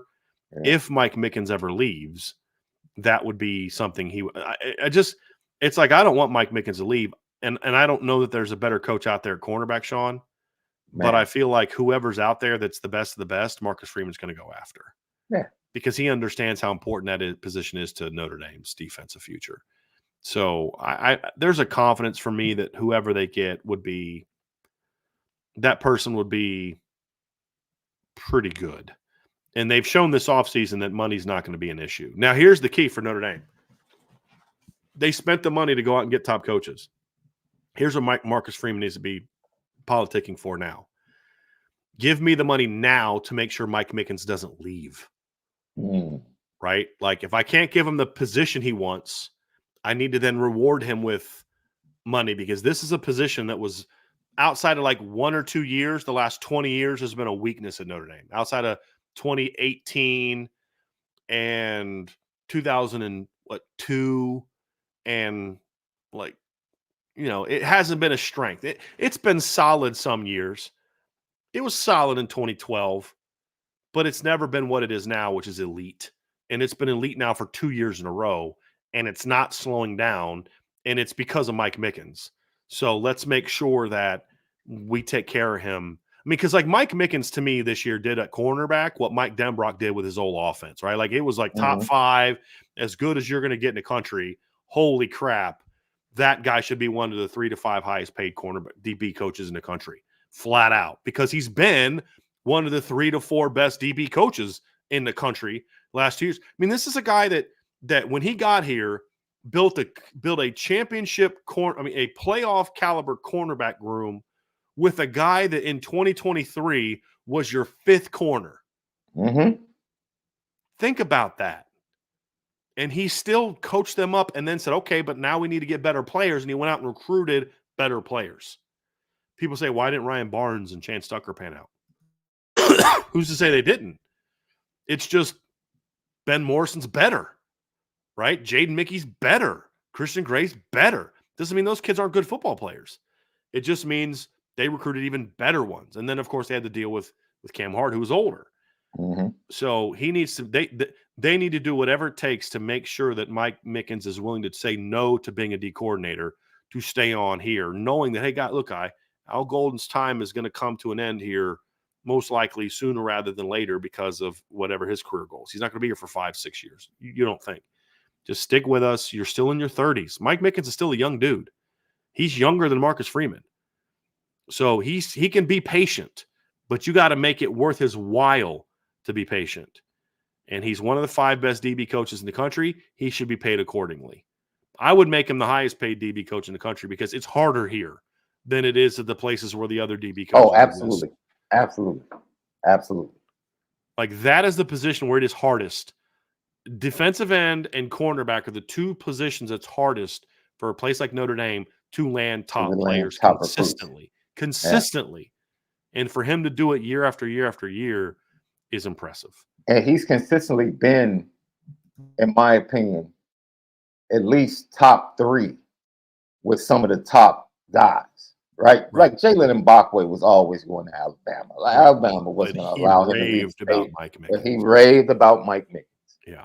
Raved about. And they beat Alabama and Washington, Jimmy Lake Washington, for Christian Gray. Mike Elko, as good of a recruiter as he was, could not beat Jimmy Lake for Kyler Gordon. He loved Kyler Gordon and couldn't get him. Mike Elko was a great recruiter, but he could not beat Jimmy Lake. Could not beat Jimmy Lake for the other corner they had. Could not beat Jimmy Lake for Asa Turner. Could not beat him for a lot of guys. Mike Mickens comes in. He's got a sister that went to Washington. Nick Saban recruited him to Bama, and Mickens beat him. They beat the 2 schools that are in competition for DBU the last 5 to 10 years, LSU and Ohio State. He beat both of them for Christian Gray, and they hired Christian Gray's high school coach at LSU. Still beat him. Who's no longer employed at LSU. Correct. But still beat him. You know, so it's been impressive what he's done to recruit the cornerback position. I love you, Mike Elko, if for nothing else, that you saved me the embarrassment of Asa Turner ending up at Washington. Mm-hmm. Thank you. Yep. Because there was a bet that I had with Brian Driscoll that would have gone over the Irish Breakdown airwaves, and that would have been bad. Yeah, that would be real bad. Somebody bring a gurney, please. It's like that scene from what was it? The movie with Martin Lawrence and Tim Robbins. Nothing to lose. Nothing to lose. Yeah. He's hanging on by that thing. Tell him to bring a gurney. It's just so funny. So funny. Oh my goodness. That was a very interesting combination. When I saw the preview to that movie, I was like, I don't know if that duo is going to work. It was phenomenal. Mm-hmm. When Tim Robbins cusses at the guy because he freeze. He's like, which one was more scary? He goes, well, he led me to believe that if I moved 1 inch, that worked for you? Yes, sir. Yes, sir. And that was Blue from Old School. Mm-hmm. Well, he led me to believe that if I moved 1 inch, he would blow my whatever off. And it's just that debate they're having with this guy, like, which is scarier? Which is scarier? You know, it's like he was scarier. Oh, you were scary too. Oh, you're just saying that. No, you were really scary. That's such a great movie. Such a great movie. Oh my goodness! But it worked. That duo worked. Mm-hmm. That duo worked, and I did not think it was going to work. Once again, Estimate Trucking LLC. Assuming Osbury and Snead play equal or close to equal snaps, who would you project has the better production on paper at the end of the season, and who would you project has the bigger impact? Well, it depends. I think if they play the same amount, I think Jalen Snead would have more tackles for loss and sacks. I think Jaden Osbury would have more tackles because they're different players. Jalen Snead is a downhill, sick him on the ball, sick him on the quarterback type of guy. Jaden Osbury is really smart, really instinctive, athletic. He would be the guy that if he was your top linebacker, is going to be your top tackler. He's going to rack up 115 tackles at will, like J.D. Bertrand had a couple years ago. But he's even more athletic than J.D. was. So to me, it would depend on what type of production we're talking about. But if we're talking about like tackles and that consistency, it would be Jaden Osbury. If we're talking about impact tackle for loss type numbers, the more noticeable quote unquote impact plays, it would be Jalen Snead because you'd have to use him as an attacker. Where Jaden is more of that true linebacker that the read and react, the flow to the football, the rack up a mess of tackles kind of guy that's always around the ball. That's Jaden Osbury. Jalen Snead's more of the weapon. right? Like sick him on the ball. Here's what you're going after the ball. That would be the difference for me. So good question, Sean. You agree, disagree? Thoughts on that? You said it perfectly. No need for me to add anything. PQ, what it do? Which incoming recruit has the widest gap between their floor and ceiling? That's a good question. For me, there's one player on both sides of the ball that is just, to me, the easy, it's somewhat of an easy answer for me. On offense, it's Styles Prescott. Like, to me, Styles Prescott has a lower floor than Gerby Lambert. Like, Gerby Lambert's like big time, and he's not there yet, but he's still good enough where you're like, that guy could help you as a freshman. Styles Prescott is the kind of guy that could never play at Notre Dame or be a top 15 NFL draft pick. Like, that's what I see from Styles Prescott. I see a guy that's got athleticism, he's got power, he's got toughness. He just has to fill out his frame, and he's got to learn to bend better. I have a difference of opinion with some. Some people say he's a little tight-hipped, Sean. Other people say, I don't think he's tight-hipped. I think his technique makes him look tight-hipped, because I see other times where I think he moves real fluidly. And so I think Styles has a very high ceiling. He's just going to need time to get there. My answer on defense before 2023 season was Bryce Young, but we saw him get closer to that. So now my answer has changed a little bit. It's Logan Thomas. Logan Thomas right now is also a very low floor guy. He's 210, 215 pounds. He just gets by on athleticism right now. Even in a place like St. Edwards, he just got by on athleticism. To me, he's a guy that's got a very high ceiling, but he's going to need a lot of time to get there. That's my two. Who would your two be, Sean? I know who it would have been, but his film and his production this year changed. But I'm going to go do right off the bat. Immediately, I went to Kennedy Erlac. I just did, because I think he's a kid. You trust the DNA, right? You just trust the DNA. His dad played safety, eventually got moved to linebacker as he picked up weight. I don't think that's the same path for him, but I think he can be a really good player at Notre Dame. I can't, because look, we can talk about recruiting at the position, but Chris O'Leary can coach the position. He can coach the position.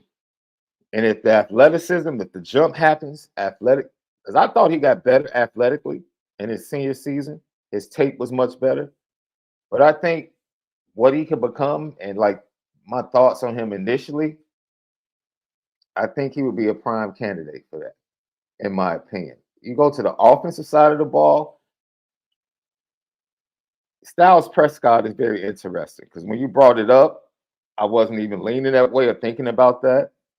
But that's a pretty good candidate. Who were you thinking about besides before I went to there? You know what? I was having a tough time when the question popped up. I'm like, offensively, I would have to go to somebody in the offensive line. Yeah. And originally, I'm thinking like Knapp. Yeah. Because he wasn't somebody that was really, the way it went down with him coming in, and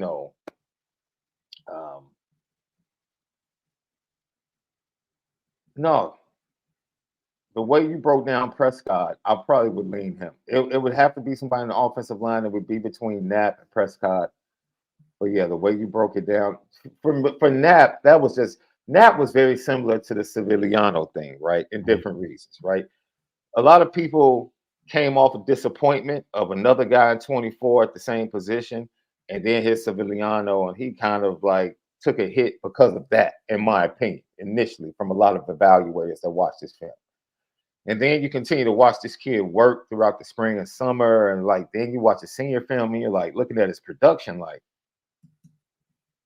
okay, like this kid's upside is really good. I think just with Joe Rudolph coming in, he was recruiting Knapp before, and Knapp wasn't on the radar for Notre Dame really at that time. I think it kind of like threw a screwball at some of us in the recruiting rankings, like, huh? Yeah. But you watch the kid and it's like, okay, I see what Rudolph It's probably just, saw can in the him body with his fill preference. out? That's the question. Exactly. Right. So I was probably leaning Knapp before you started talking about Prescott, but yeah. They're both good options. I think some other guys, somebody mentioned Teddy Rizak in the chat. That's another one. You know, his floor is kind of low because of the size, but I love the athleticism. Bodie Cahoon is another one that there's a bit of a gap between the floor and the ceiling right now for me because he's so technically raw. You know, I like can see that. he's still learning. He's only playing linebacker for 1 year, 1.5 years. Like there's a lot of room for him, which is exciting because as an evaluator, what's harder to do for a high school kid? Raise the floor or increase the upside? Raise the floor. Okay.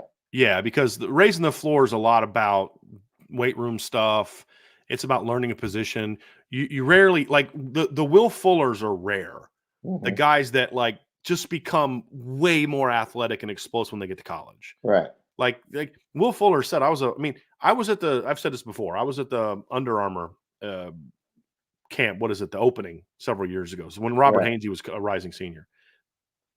And during like the testing portion, they were like giving names of old former players. And obviously Will Fuller was 2 years removed from college and he was a first round draft pick. So he was a hot name at the time. And he was at the opening. And they were giving all the times of guys that performed at the opening. And they said Will Fuller was like a 4.52. Well, the opening gives inflated times anyway. And Will Fuller, before his senior year of college, ran a 4.52. When he went into the NFL, he ran a 4.32. Right? He'll say, I was not this fast in high school. For whatever reason, he raised his ceiling. Something happened. You just don't see that very often, right? Like a guy like Bryce Young didn't necessarily raise his ceiling. It's just his floor was raised enough because sometimes your floor can be so low that it impacts your ceiling. Like it's impossible for a guy to go here to here, right? Because he's so raw. So yes, the ceiling, because the ceiling is based on what's your body type, what's your size, what's your athleticism, and you just don't see guys like the Brian Urlachers are rare. You don't see guys grow 3-4 inches and gain 40 pounds while running 4.4s during their college careers. You just don't see that very often. You know, like Anthony Davis, you know, like if you look at him as a 5'11", 6-foot point guard as a ninth grader, became a six. You just don't see that kind of, you know, that kind of crazy jumps. You'll see it every now and then. And so that's why I say the ceiling is harder to raise significantly. You go from 4.5 to 5. You don't see very many guys go from 3.5 to 5 ceiling, but you'll see guys go from 3.5 floor to ceiling, 5 ceiling. That to me is because like with Joe Walt, you saw the tools, but you're like, can this kid gain 30 pounds and still be that athletic? He gained 50 and was that athletic, right? Stayed that athletic. That was crazy. I didn't know that he could be 322 pounds and be that kind of athlete. You had to see it. That's a floor conversation, but the ceiling was always. I was off on his ceiling because I didn't have him as a 5-star, but as a 4.5 star. So like I wasn't that far off. I had him as a 4.5 star upside guy, right? Not a 4, but the floor was a lot lower. So to me, the floor can be impacted by those things much more than the ceiling. Super chat. Thank you, Michael S. Landau experience as an individual trainer and pro ball strength. I think he meant to say strength conditioning. Yeah, strength and conditioning doesn't prepare him for the intricacies of administrating college program where building young bodies and culture are paramount. He hasn't done it. Well, that's not necessarily true because he did do it in the NFL for 5 years, which is different than college. I mean, look, I don't necessarily disagree with your concerns about whether or not he can do it. So, Michael, that would be the first thing I would say is I'm not trying to dismiss the concerns you have because I have similar concerns. The difference is this is the type of field where I do think you can make a dramatic shift from one to another because you still have the knowledge of all the things that go into quarterback development, running back development, receiver development. Like he's not putting Ryan Harris through the same program he put Peyton Manning through, who didn't go through the same program that Christian McCaffrey went through. They were all tailored to that position. So he's got them all. It's now about just bringing it together. And I think that's something that you know, if you have the knowledge, you can do it. He'll have a staff around him that has done this before. He will have people around him that have been part of strength conditioning programs. And so I have a similar concern to you because he hasn't done it, but I don't think it's I disagree where you say it doesn't prepare him for the intricacies of the other thing. That's where I disagree with you, because I do think in a lot of ways it does. It's just on a different format. It's a different way of doing the same things you've always done. It's on a little bit of a bigger scale, but there's nothing he's going to be asked to do that he hasn't done already. It's just now doing it a different way. And so that would be my somewhat, I would push back on the notion that it doesn't prepare him. It does prepare him, but it's like with anything else. You can be an assistant coach for 10 years and go through all the same preparation to be a coordinator that this other guy did. But when you get that coordinator job, you're not any good at it. The other guy was. You could have guys that weren't assistant, that didn't go through the process as long. Joe Brady was like 29, 30 when he got promoted to the pass game coordinator at LSU. He didn't have the track record that other Jared Parker had, who'd been coaching for much longer than Joe Brady, right? So guys get to that point, but it's like we see it all the time, Sean. Guys that were really good coordinators become head coaches, and they stink as head coaches. Guys that were really good position coaches get promoted to court. Jimmy Lake, one of the 2 or 3 best DB coaches in all of football, in my opinion.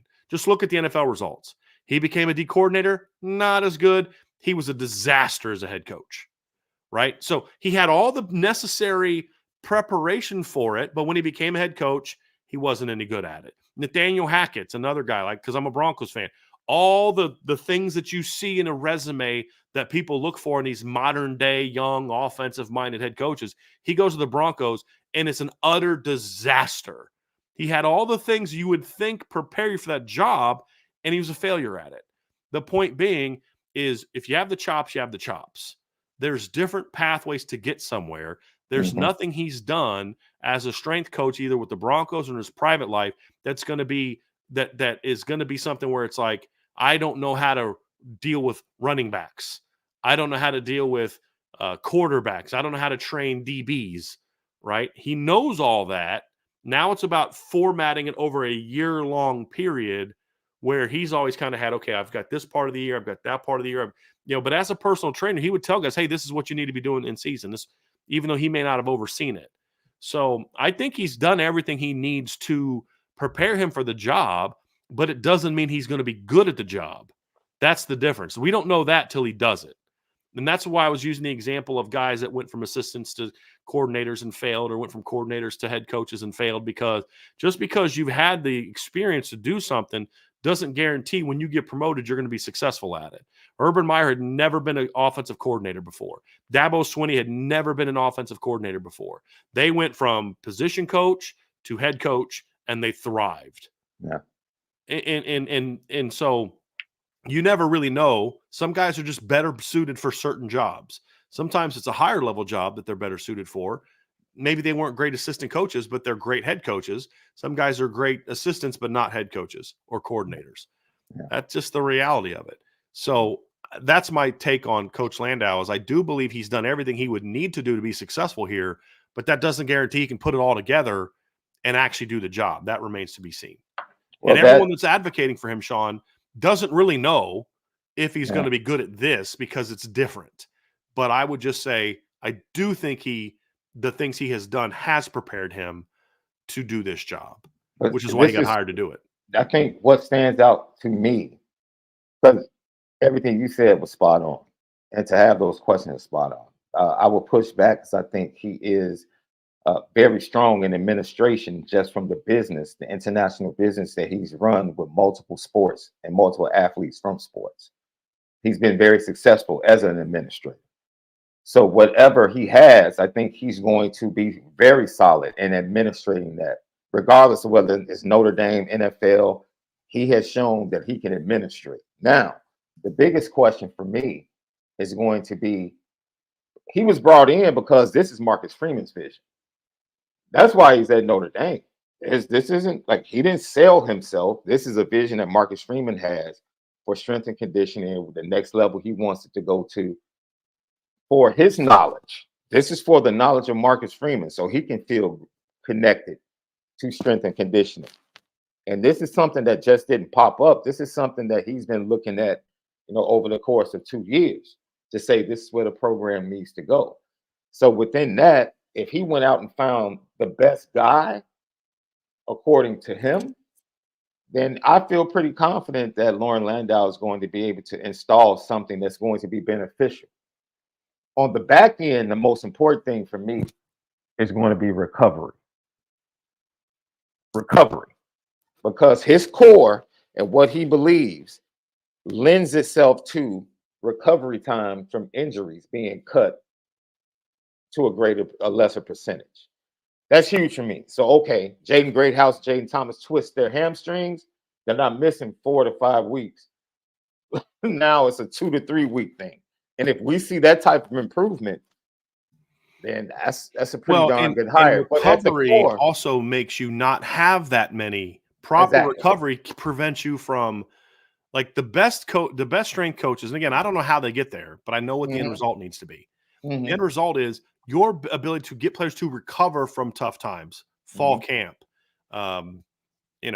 post game, tough practices, whatever, prevents you from having all those soft tissue injuries.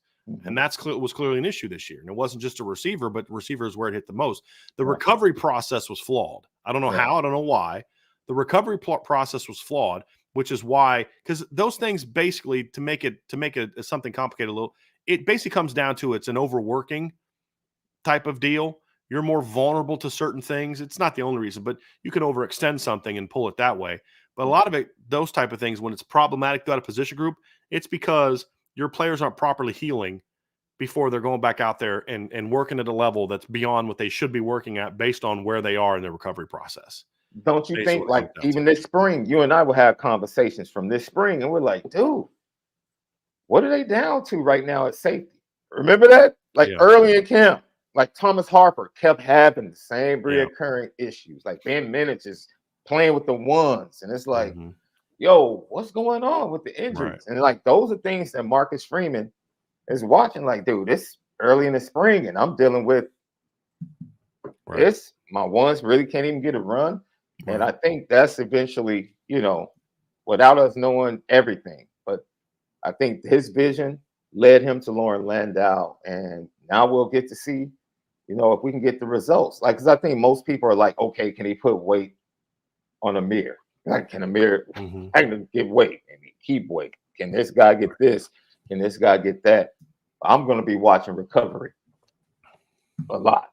Like, yo, are these guys, because injuries are a part of the game. Like, you can't avoid injury, but recovery is going to be really important. Absolutely. T Guns, thank you for the mailbag. Should I break out my dancing shoes for later today? We got to start putting shifts up back on the message we're not board. going to. I don't think we're going to do. We'll see. I don't think we're going to do that because there's a lot of reasons why, but I can't get people to not try to guess, and then it creates this. Well, I should be allowed to guess, and then what would happen was, which is fine if it was all in fun, but then what would happen was people then take that and they would make their guesses and then run to other places and say IB is saying that, and it's like, that's not the kid we're talking about, and so it's just like, you know what, like, it's just not even worth it. But should you break out your dancing shoes later today? I'll just say this, man. Obviously, he's referring to Ethan Long, who's going to make a commitment tonight at 5:00 between Notre Dame, Ohio State, Michigan, Penn State, and Wisconsin. I would just say I'll probably definitely say you should definitely want to tune in to the 6:00 show tonight. And they'll have some things to say about that decision. I'll just leave it at that. But, Notre Dame has been in a great position in this one for a while. There's no doubt. So. What to do is Mike Denbrock's success in the SEC something Indy can sell to offensive recruits from the South? Oh, sure. Absolutely. I mean, guys, he went to LSU for 2 years. He'd been in the North or the Pacific Northwest his entire career. I think the only time he was out of the North was like his tenure at Washington. I think he had like maybe one other non-Northern tenure. Comes down to LSU, takes over an offense that scored 26 points a game and immediately jumps them up 8 points. They win the SEC West, beat Bama, scoring over 30, and then comes out this year and they go crazy. That's absolutely going to work. On top of the fact that Mike Denbrock is a very good recruiter. I mean, he's a very strong recruiter. This is going to be the strongest recruiting coordinator they've had since Chip Long. I think Jared Parker did some nice things. Tommy Rees became a good recruiter when Marcus was hired. Because I think Tommy realized, hey, I can go after certain guys because I don't have to always go to my boss to get approval to go after Drew Aller or Cade Klubnik.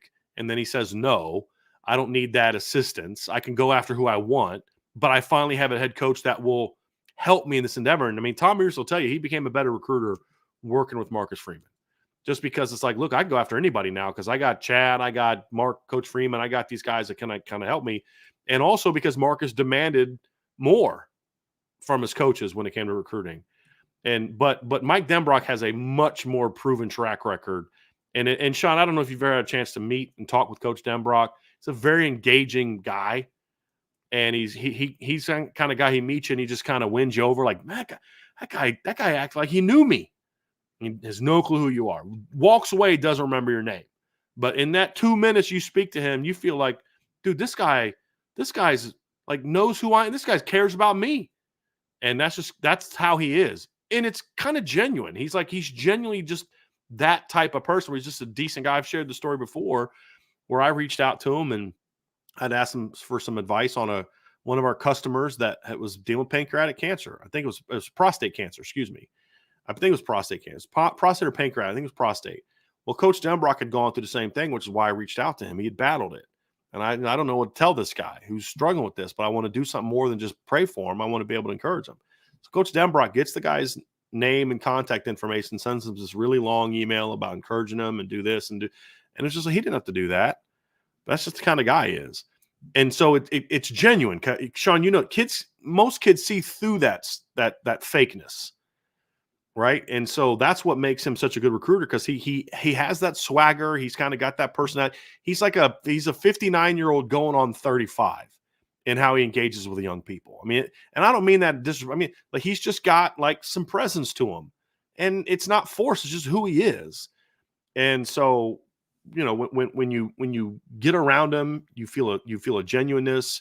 The track record speaks for itself. I mean, in the last 4 years as a position coach, Mike Denbrock has done what he did at LSU, and then the 2 years before that, he hadn't lost a regular season football game in 3 years at Cincinnati, and had gone to the only Group of 5 team to go to the playoff.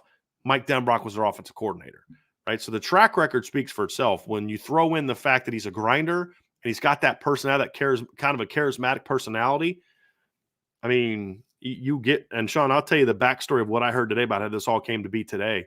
Some things I found out today. I'll share that with you later. But you're like, oh, man, this is going to be fun. This is going to be really fun. Having him and Marcus Freeman and Chad Bowden and all these guys on the same recruiting staff, Mike Mickens, goodness gracious. And Al Washington, who was a year ago was one of my question marks on the recruiting trail. And now you're looking at what he's doing. You're like, okay, this is going to – oh, boy, it's going to be fun. I truly believe one of the unsung things that will come out of Mike Denbrock's return to Notre Dame is the timing of Marcus Freeman and his knowledge of the offensive side of the ball being elevated. You see, the guys he had currently or previously at OC are not guys that are going to sit down and really be able to like give him just knowledge of one side. Like he talked about extensively, like the knowledge he got from Al Golden the moment he got to Notre Dame to DC. Like, yo, I've learned a lot from Al. And that's his area of expertise, Sean. Exactly. Now, Mike Denbrock, you sit down with him. I can just see Marcus Freeman being engaged in offensive conversations like he's never been engaged before, and being willing to give. How can you not? We do, right? You looked everything you just spoke about the LSU stats. LSU passed the ball 51% of the time. Mm-hmm. So it wasn't like a wide open, we're throwing the ball. I would say they called pass plays at a higher rate than that because all those scrambles from pass plays result. But yes, correct. They were a team that averaged over 200 yards rushing this year. Well, we're talking about efficiency. Right. See, you don't have to throw the ball 60% of the time to be an explosive passing team. Mm-hmm. You can still run the ball 49% of the time and have the highest yards per carry in the country. Mm-hmm. People get, yes, that's LSU's offense. I think it was like 6.2, something like that per carry. Yep. So look, it's about efficiency and what he can bring to give Marcus Freeman a greater knowledge of the offensive side of the ball, which is going to make him a better head coach. These are the ancillary things that Mike Denbrock brings to the table that goes beyond recruiting, play calling, and things in game that I think is going to ultimately have a great impact on the total football program. And Marcus Freeman as a head coach. Man, Al Golden and Mike Denbrock. You talk about preparing for a game. They might not execute, but Notre Dame should be prepared. Well, the other thing too is you're gonna when Coach Denbrock says something that maybe you don't necessarily agree with, you're gonna give him a little bit more benefit of the doubt when in those situations. That's also part of it. And so you that's also where the experience comes into play, Sean, because Coach Freeman say, hey, I want to do it this way. Coach Parker, Coach Reese may say, no, but you don't have the track record to convince me otherwise. I know he does. Right. And so that'll be part of it too. But he's also a team player. So he's not going to go in there and just like tell Freeman, oh, you're doing this is stupid. And, I'm going to do what I want anyway. Like that previous relationship is important because there is a mutual respect there because OC and DC spend a lot of time or should spend a lot of time talking in the offseason and getting to know, hey, here's how camp's going to go. Here's what we're working on. What do you think? Any good coach, if you're a young coach and you want to talk about how do I learn? If you're a receivers coach, wherever you are, high school, wherever, if you're not spending time talking to DB coaches on your staff and in your area, you're not doing it right. And vice versa if you're a DB coach. Because, yes, you need to talk to other receiver coaches if you're a receivers coach and other DB coaches if you're a DB coach. Of course, you need to do that. But you also need to be talking about the other. Al Washington talked about this in 2022. He's like, I spend so much time picking Harry Hiestands' brain about what we're doing, about what gives them problems. Like, that is so smart, right? Like, yes, I want to learn from the best O-line coach in the business because if I can do things to beat his guys, I'm golden. Right. And then we may think what we're doing here works, but they know how to stop that. How do we counter it? Like, that's what I said this before. I coached with Justin Lustig for 2 years when we were both at Christopher Newport. He's now the special teams coordinator for Clark Lee at Vanderbilt. We would literally spend time in the offseason, sitting down, talking ball. Hey, man, like you guys kicked our butts last year when we do one-on-ones and getting off the line. Well, what can we do? What was it? What can we do that gives you problems? How can we improve here? Or he may say, hey, to me, like, you guys are really good at, off man beating us with this. And what are you guys doing? And do we have any tells? And you have those conversations like, yeah, okay. Every time we do this, we know we can get you guys to do this. You make it easier for us. We know we can stem you this way to get the proper separation between the safety on our post routes because we know if we lean you outside, you'll keep working outside. So work on, hey, here, protect the outside, but, maybe try to force us to declare to get inside more, a little quicker to allow us to not present that gap between the outside corner and the safety. So basically, if I'm running a post route and I just go vertical here and that's safe, I've made it. But if I can stem you out here, get vertical, then go to the post, I'm now 5 yards wider. That's 5 more yards that your safety has to travel. So if you as a cornerbacks coach can say, hey, we're going to prevent them from stemming us outside this way, then we're going to be better here. And this is how we do it because this is what those receivers are being taught. These are the tells that they get from us, that we can maybe mix it up to where we show outside leverage, but actually jump inside, trick you into stemming us wider. But in reality, we want you to go wider, and so those are type of things that you do that good coaches do. So I know that Marcus Freeman and Mike Denbrock have spent a lot of time talking ball in their, 4 years together, 3 years together at Cincinnati, 4 years, 17, 18, 19, 20. They were there for 4 years. And then Denbrock was there for 6. Marcus was only there for 4 because he left and was at Notre Dame. No, actually, Denbrock was only at Cincinnati for 1 extra year after Freeman, so 5. He left in 21. So anyway, that's so there's that knowledge, that faith that, hey, I know this guy is, I trust this guy. If he tells me to do something, I know he's thought through it, and I know that he thinks it's going to work, and there's a reason why. And having that faith in your offensive coordinator who's done it is to me going to be extremely beneficial for Marcus Freeman. Extremely beneficial. Greg Listener, thank you. Listener, I'm sorry, Junior. Thank you for the super chat. What's up, Brian and Sean? It was good meeting you at the Sun Bowl. Yeah, it was. Yeah, that was at the meetup. Yeah, so I was down on the other end, and because like obviously you look at his avatar, I know what Greg looks like. Yeah. And so I looked down, and he just came in and sat down. I didn't even see him at first, and so I went down and talked to him. Really good dude. Got a chance to meet Michael A. Got a chance to meet Tanner Cornet. Got a chance to meet a lot of good people down there, man. That was a blast. Really. What was El Paso? Was El Paso a good? Was it a good host city? A good time? Don't know. I went to because I was still dealing with that coughing stuff. Yeah. So like when I wasn't at the meetup, I was back at the hotel, so I didn't do a whole lot, to be honest with you, while I was down there. But I had some people down there that said it was a good time. Said there was a good time. Yeah. I've heard the same thing. Yeah. It's weird looking over across the border at Juarez, and there was always something on fire. Yeah. There's always some kind of billowing. Maybe it could have just been tires being burned. It could have been, but it just was always something over there on fire. And I was like, okay, that's why I'm hanging out in a hotel. Why is the Ole Miss running back in the portal? Thank you, Tyler Evans, for the super chat. Money. That's it. Yes. I mean, it's it. Money. He wants to get a payday somewhere else, and Ole Miss isn't willing to give him to him. And I can't say that I blame him, to be honest with you. I can't. Indy Milton fan, thank you for the super chat. Are all the Pistons firing for Indy now, or are there still parts of the program you worry about? Happy New Year, Irish breakdown. Well, no, they're not firing on all cylinders yet. I mean, I still have question marks about, how good is Joe Rudolph? I know he's solid, but is he better than solid? We'll find out. How good of a quarterback's coach is Gino Guidugli? I think that's a question mark. I mean, with both guys, I like what they did with the young guys this year. Didn't necessarily love what I did with the veterans. Well, there could be a lot of different reasons why that was the case, and I don't know which one is true. So it's kind of like it's not that I think they did bad jobs. It's like it's a to be determined. Some things I like, some things I didn't like. Yeah. Can Chris O'Leary recruit the way you need him to? He's getting there, but it's still a work in progress.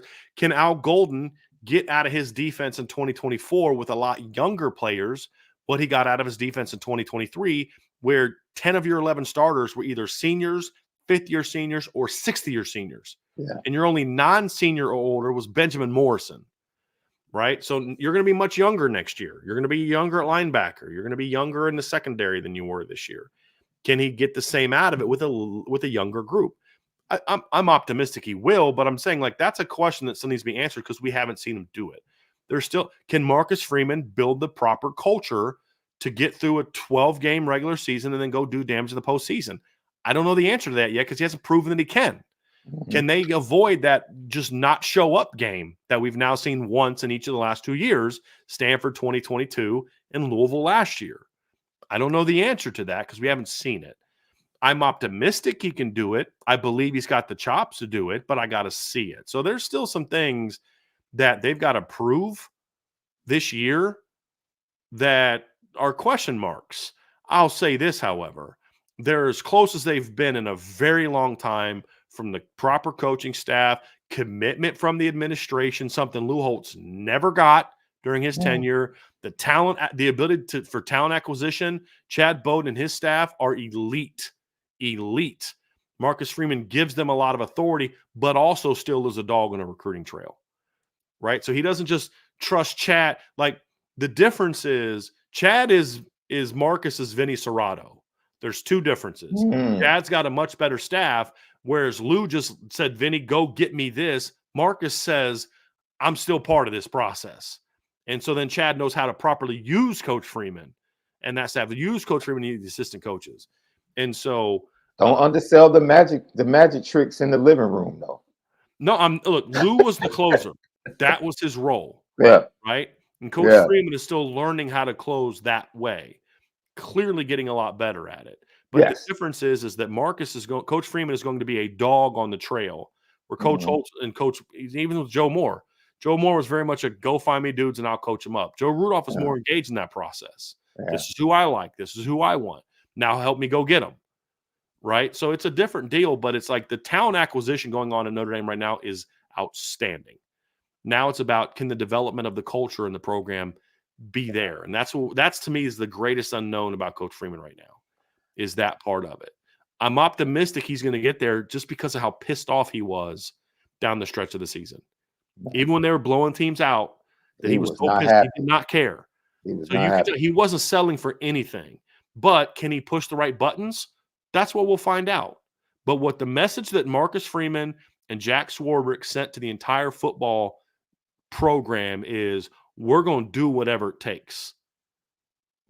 Here's the thing, though.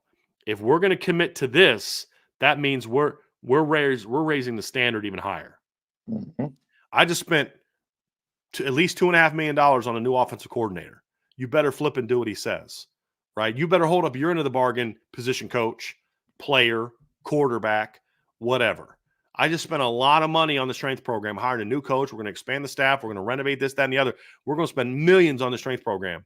You better give me results, Coach Landau. Players, you better do what you're being told to do. So you just raise the bar for everyone. And that's pleasant to see, as opposed to, well, we had a down season. Let's make a million excuses and just convince everyone to carry our water about trying to convince the fan base you can't win here because it's too hard, right? Which we had to deal with for a decade. This head coach says, this isn't freaking good enough. 10-3 is not good enough. Being a top 15 team is not good enough. I wasn't brought here to go 10-3. I was brought here to compete for a championship. We didn't get it done. These are the moves we need to make to get it done. And so that part is exciting, Nathan, but there's still a lot that they have to prove from a result standpoint. But I'm as optimistic now as I've been in a very long time. When you just look at the combination of talent acquisition on the coaching and player standpoint, is as good as it's been in a very long time. Very long time. Because even when Brian Kelly went through some periods where they were recruiting well, like early on, you're like, yeah, you're recruiting these really good running backs to play for Tim Hinton. And it's like, and Brian Van Gorder. Yeah, you got Jalen Smith, but you wasted him for 2 years because you had him under Brian Van Gorder. So what's the point? And now it's like, will Notre Dame have an elite defense next year? Remains to be seen. Are they going to be good? They're at least going to be good. Yeah. Right. Like, that's the baseline without Gold. That's the floor without Gold. They're at least going to be pretty good. They're at least going to be a top 25 defense. The question is going to be, can they be top 5 again? Yeah. With a younger group. That's the question. But the bar is still there. You know what I mean? And that's the difference now from where it used to be. So very, very good question. Very good question. Irish Blooded, thank you for the mailbag. We know the pros of a 12-team playoff for Notre Dame. What might be some of the cons that Notre Dame fans might not be thinking of for a 12-team bracket for ND? Well, I mean, there's still the option, the reality of the fact that you still have to win a 4th game, where the other 4 best teams along with you only have to win 3. Right? So of the top 5 teams that are conference champs, 4 of them are going to get a bye. Notre Dame never will. So that's still that's one more opportunity to get beat. That's a con. You could say it's also a pro, because you do get that extra game because you're already off during the conference championship weekend. Now you have an extra week of, time to prepare, but you're also an extra week of not playing. And then you got to jump right into, after a month, into playing one of the top 4 seeds. Yeah. Right. Yeah. And they had a week, they've played more recently than you. Now you get that first round game to kind of say, okay, yes, we got to win more, but we get this first round game against a 12 seed or an 11 seed or a 10 seed, hopefully. Or even if a 12 seed, but you still get in, where you've got to now, go play. You've got a game to get under your belt before you get into those top 4 seeds. Right. So I think that's a benefit. But at the same time, again, when you play more games, there's more opportunity to get beat. That's just the reality of it. And so that to me would be a bit of a con. The other ones, to me, I don't know if there's any that are cons for Notre Dame specifically that aren't cons for other people. Yeah. You always run the risk of, if you're the 5 seed, there's a chance you have to play that red hot 12 seed that lost 3 games in September, like USC. But although USC 2016 would have been like a 9 seed, but let's say Notre Dame's an 8 seed, and you've got to play this red hot probably a top 2 to 3 team in the country, but they're seeded 8, 9, 10, 11, 12 because they had because remember that year USC started off 1-3, but then they made the quarterback change to Sam Darnold, and then that team took off, and they were a completely different team in November than they were early in the year. Beat Washington that year at Washington by 2 touchdowns. That's the year Washington went to the playoff that year. That team could have done some damage in a 12-team playoff. And so you always run the risk of having to face that team in the first round. It's not like you said, this wouldn't be specific to Notre Dame, but I think it bears watching. We were talking about Lauren Landau and recovery. You start adding the extra games without the big layoff now, recovery is going to be huge. Like the logistics. Because you've got basically less than a month now. Yeah. Play a playoff game and play 4 straight games. So 4 straight games. So now, like the logistics, the logistics of like getting to a bowl game when you have prep time. But now you have to, okay, how fast are you leaving that game? Yeah. To get back to South Bend? Or are you staying where you are, going to the next location? And like, what are you taking equipment-wise to make sure your players can recover? And all of that, that's an investment. That's going to be an investment for all the schools, right? And the halves are probably going to be able to invest more than, say, Liberty might have been the 12th seed this year, right? So if Liberty wins a game, do their resources match up with the next team? That part of it is going to be interesting, but that's a problem across the board. Here's another one, Sean. So looking at next year's schedule, I am going to pull up the schedule that I put up on the board yesterday because somebody asked about the college football playoff schedule. And here's what it is. So the first round playoff games next year are on December 20th and December 21st. So looking at Notre Dame's schedule, I believe their last game of the season is on like the 30th. Let me just look that up. So next year, their last game is on November 30th. So that's 3 weeks of preparation for that first round game. Then you got to play 4 to win it. The next games are the 31st and the 1st, and then the semifinal games are the 9th and 10th, and then the title games on the 20th. Here, people are saying like you're going to have all these teams, the kids aren't going to jump in the portal. Yeah, this is going to get interesting because now you're talking about the last 2 games are going to be played between January 9th and January 20th. There's going to be schools that are starting classes before the championship game is played.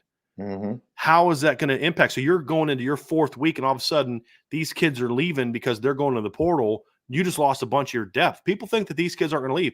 Malik Murphy left. Yes. His team was in the playoff. He still left.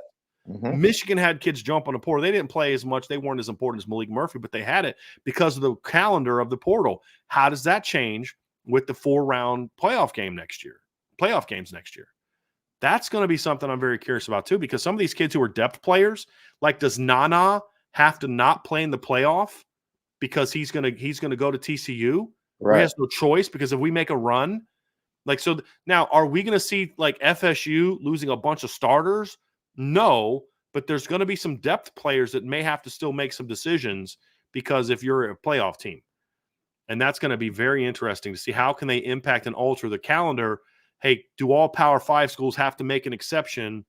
Like, do we get everybody on board to say, hey, listen, we will accept these kids later into the semester than normal because of certain situations. If your team makes the college football playoff, we will give you grace up to 2 weeks after your season ends to still start classes, even if the semester has ended.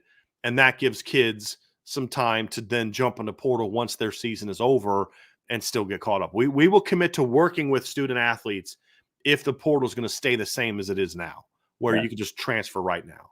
Of course, the best way to fix this is to go back to kids having to sit out a year. But there's too many cowards in the college football leadership. They won't fight for that, in my opinion. It's amazing to me that they didn't give, instead of 3 weeks, 2 weeks off, because now they literally run into the heart of the NFL playoffs. Yeah, it doesn't make any sense. And it does, like now they end literally. They steal the show the Monday after the NFL season ends. And here's what's stupid about it, Sean. The next year, the games are being played on Friday, Saturday, the first round, but then Tuesday, Wednesday, Thursday, Friday, Monday. And then in 2025, you play Friday, Saturday, the first round, and then the next is Wednesday, Thursday, Friday, Monday. So it's like you can't compete with the NFL. So you have games on these Mondays and whatever. Whereas to your point, if you maybe start a week sooner and then just go 4 weeks in a row, but they want to have their cake and eat it too. They still want to have games on the 31st and the 1st both years. Okay, well, you got to kind of stop caring about that a little bit. You shouldn't have 12 days between the first round and the quarterfinals in 2025. And then there's only 8 days between the quarters and the semis. And then now there's 11 between the quarters and the championship game. That's stupid scheduling. That's stupid scheduling. That's so dumb. But it's this whole, well, we want to have games in the 30 for blah, blah, blah. It's dumb. It's stupid. Right. And so every other playoff in the planet, once you start, you're playing Saturday, or in the NFL, Sunday. Right. But in college football, they're playing on Tuesdays and Wednesdays and Thursdays. There's bigger gaps between the quarterfinals and the semis than there is between the first round and the quarterfinals. Or excuse me, there's opposite. There's bigger gaps between the first round and the quarters than there is between the quarters and the semis. Make that make sense for me.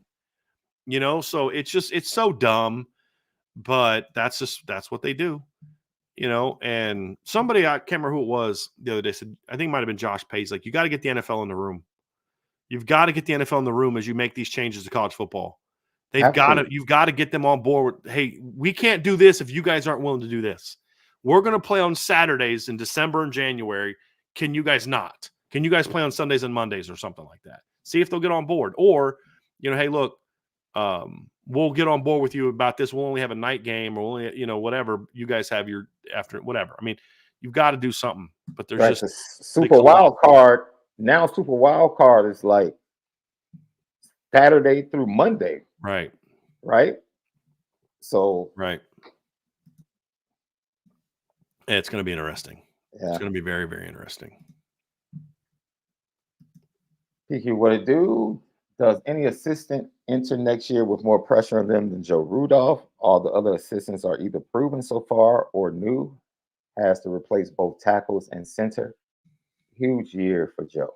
I would argue Gino Guidugli has every bit of pressure on him that Joe Rudolph does, if not more so. Man.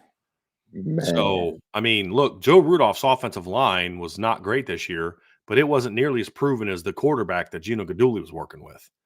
You say, well, yeah, but Gino did a good job getting the young guys ready. Well, so did Joe Rudolph.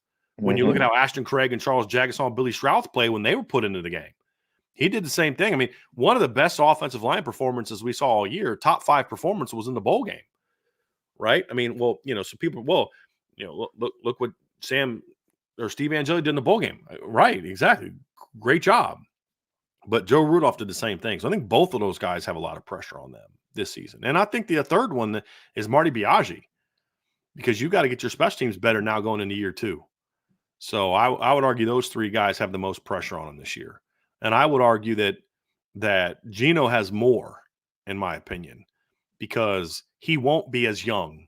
We'll be more willing to give Joe Rudolph a little grace with a true sophomores and redshirt sophomores and a new look line than I'm going to give Gino Guidugli, who's going to have flipping Riley Leonard, Kenny Minchie, CJ Carr, and Steve Angeli at quarterback. You know what I mean? So, yes. Now, I'm confident that Coach Guidugli is going to do a good job. That's different. Like, I believe he's going to do a good job, but it doesn't change the fact that he has a ton of pressure on his shoulders to do that good job. That's the difference. Same thing with Joe Rudolph. I think Joe Rudolph's offensive line is going to play better than some people think. The question is, will it be elite? Because anytime you're in year 2 of a system and you're a proven coach, your guys are going to be better. It's the same argument we made last year with Al Washington and Al Golden. I don't know if they're going to be elite, but they're going to be better just because they know players better, players know them better. Even though there's some losses, they're going to be fine. Now, the question is, how good will they be? How much better will they be? That was the only question that we had, Sean, about this defense was it's going to be better. Yeah. I just don't know how much better. Same thing with the O-line. I think it's actually going to be better next year, even though it's going to be younger. The question is, how much better?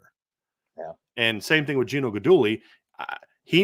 To me, that's a bigger question mark than the O-line, because he's going to have a brand new quarterback that he's never worked with before. And it's going to be up to him to get that kid ready to go. Look, I'll say one thing. You look at it, outside looking in, agree. There's pressure.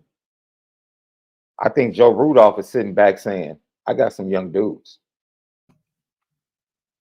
He better be. We can sit here and say, yo, the inexperience, I don't know. And Joe Rudolph is like, yo, I got some young dudes. And Joe Rudolph sees the schedule and knows. And with the expansion, like, dude, we can actually, this line needs to be peaking in November. Because even if they're not at their best, we can win football games early with this schedule. Okay, yeah, Texas A&M, the staff. Hey, Mike Elko's doing an incredible job putting together a staff. I love his hires to this point. It's going to be a tough game on the road. Notre Dame is going to have the better roster. They're going to have the better roster. Better quarterback. They should win that game. They should have won that game. They'll have Louisville. I think that's a revenge game. I think they smack Louisville at home personally as it sits here today. And then they get into a really soft schedule. But teams will jump up. You know, certain teams will be better, this, that, and other. That's the way it plays out. But I just really think Joe Rudolph, they're not like one of the biggest questions to me. It's a question, but I would much rather be young and talented than experienced and okay. If that makes sense. Like, give me young, talented players rather than experienced, okay players. Yep. And he has a lot. I mean, the dude, look, Kirby Lambert is coming, man. Like, not like he has a dude coming that's going to push somebody in fall camp if they're not careful. And that within itself kind of gives I guess I'm speaking from this. If I was Joe Rudolph, I wouldn't feel pressure because I would just be like, okay, I get that. I got to do my job. You know, pressure is when you have like, you know, you got 2 and 3 stars, and it's like, hey, man. Well, yeah, it's a different kind of pressure. I mean, you hey, I have these dudes. It's my job to make sure they play well. Most coaches have the confidence in themselves that they don't look at it like, oh, gee, if we don't play well this year, I'm going to get fired. I mean, if you have that kind of belief in yourself, you probably shouldn't be at a place like Notre Dame. So I think that's true for Gino and Coach Rudolph. For me, however, again, the nature of the youth of his line is we are going to be more willing to give them a pass if they don't play well against Northern Illinois or Miami of Ohio because they still won. But it's kind of like, but you better play well in big games. So there's definitely pressure on Joe Rudolph, no doubt. But Coach Kaduli doesn't have that same excuse. You've got a veteran quarterback that you guys handpicked to be your guy, right? Like, he's played a lot of football. You got to get him ready to go play at a high level. And you can't have 2 years in a row that you went out and got a veteran quarterback with a good reputation and you didn't get the most out of him. At some point in time, you're like, either y'all don't know how to handle transfers, you guys don't know how to make that transition with a transfer quarterback, or you're just not you don't have good quarterback development. But if he comes out and we see Kenny develop and Steve develop and CJ develop and Riley comes in and balls out, then you say, okay, Gino's that dude, right? Coach Freeman says he's one of the best quarterback coaches in college football. I don't know that we can say that that's true right now. We can't say it's false either. It's a bit of an unknown. Next year, 2 years of being able to go through this, we'll have a much better idea of what's true or not. I'll read this one real quick, Sean, from Irish Blooded. Have you studied the go-go offense at UNLV? If so, what do you think about it? I have not, but that's actually something I want to do this offseason, Irish Blooded. So if you can hit me up on the message board as we get into, like, you know, post-spring, that'd be a great summer conversation to have, to look at that. So please just maybe bring that up to me again once we get through the spring, and it'll remind me to kind of dive into the film, because that'd be a really good, fun summer conversation, and maybe on the CFB Nation channel.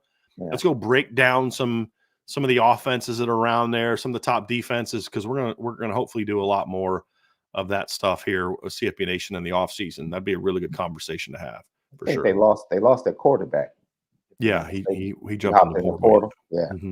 Rob Osgood, thank you for the mailbag question. Hey guys, sorry if it's been brought up before. What do you think are the strengths and weaknesses of this coming year's team? Well, I mean, to me, it's a little too early to know for sure what the strengths and weaknesses are. The strengths are, I mean, they're more broad. Okay, we know they have a lot of talent at the skill positions on offense. The weakness is a lot of it's unproven and unproven here. And I know what Bo Collins did at Clemson. What's he going to do here? Is it going to be the same? Is it going to be better? Is it going to be worse? We know what Chris Mitchell did at FIU. Is it going to be the same? Is it going to be better? I can love the talent, but how's it going to fit here? Right? Dorian Singer goes to at Arizona, has a 1,000-yard season, goes to USC, and he's just now he's back in the portal again. First of all, it goes to show it's not grass isn't always greener on the other side, fellas. I hope you enjoyed your payday because your perception of as a player has taken a big hit because you went to USC. Big hit. And so to me, that's going to be something that you kind of look at, but how is it going to be here? There's a lot of talent on the offensive line.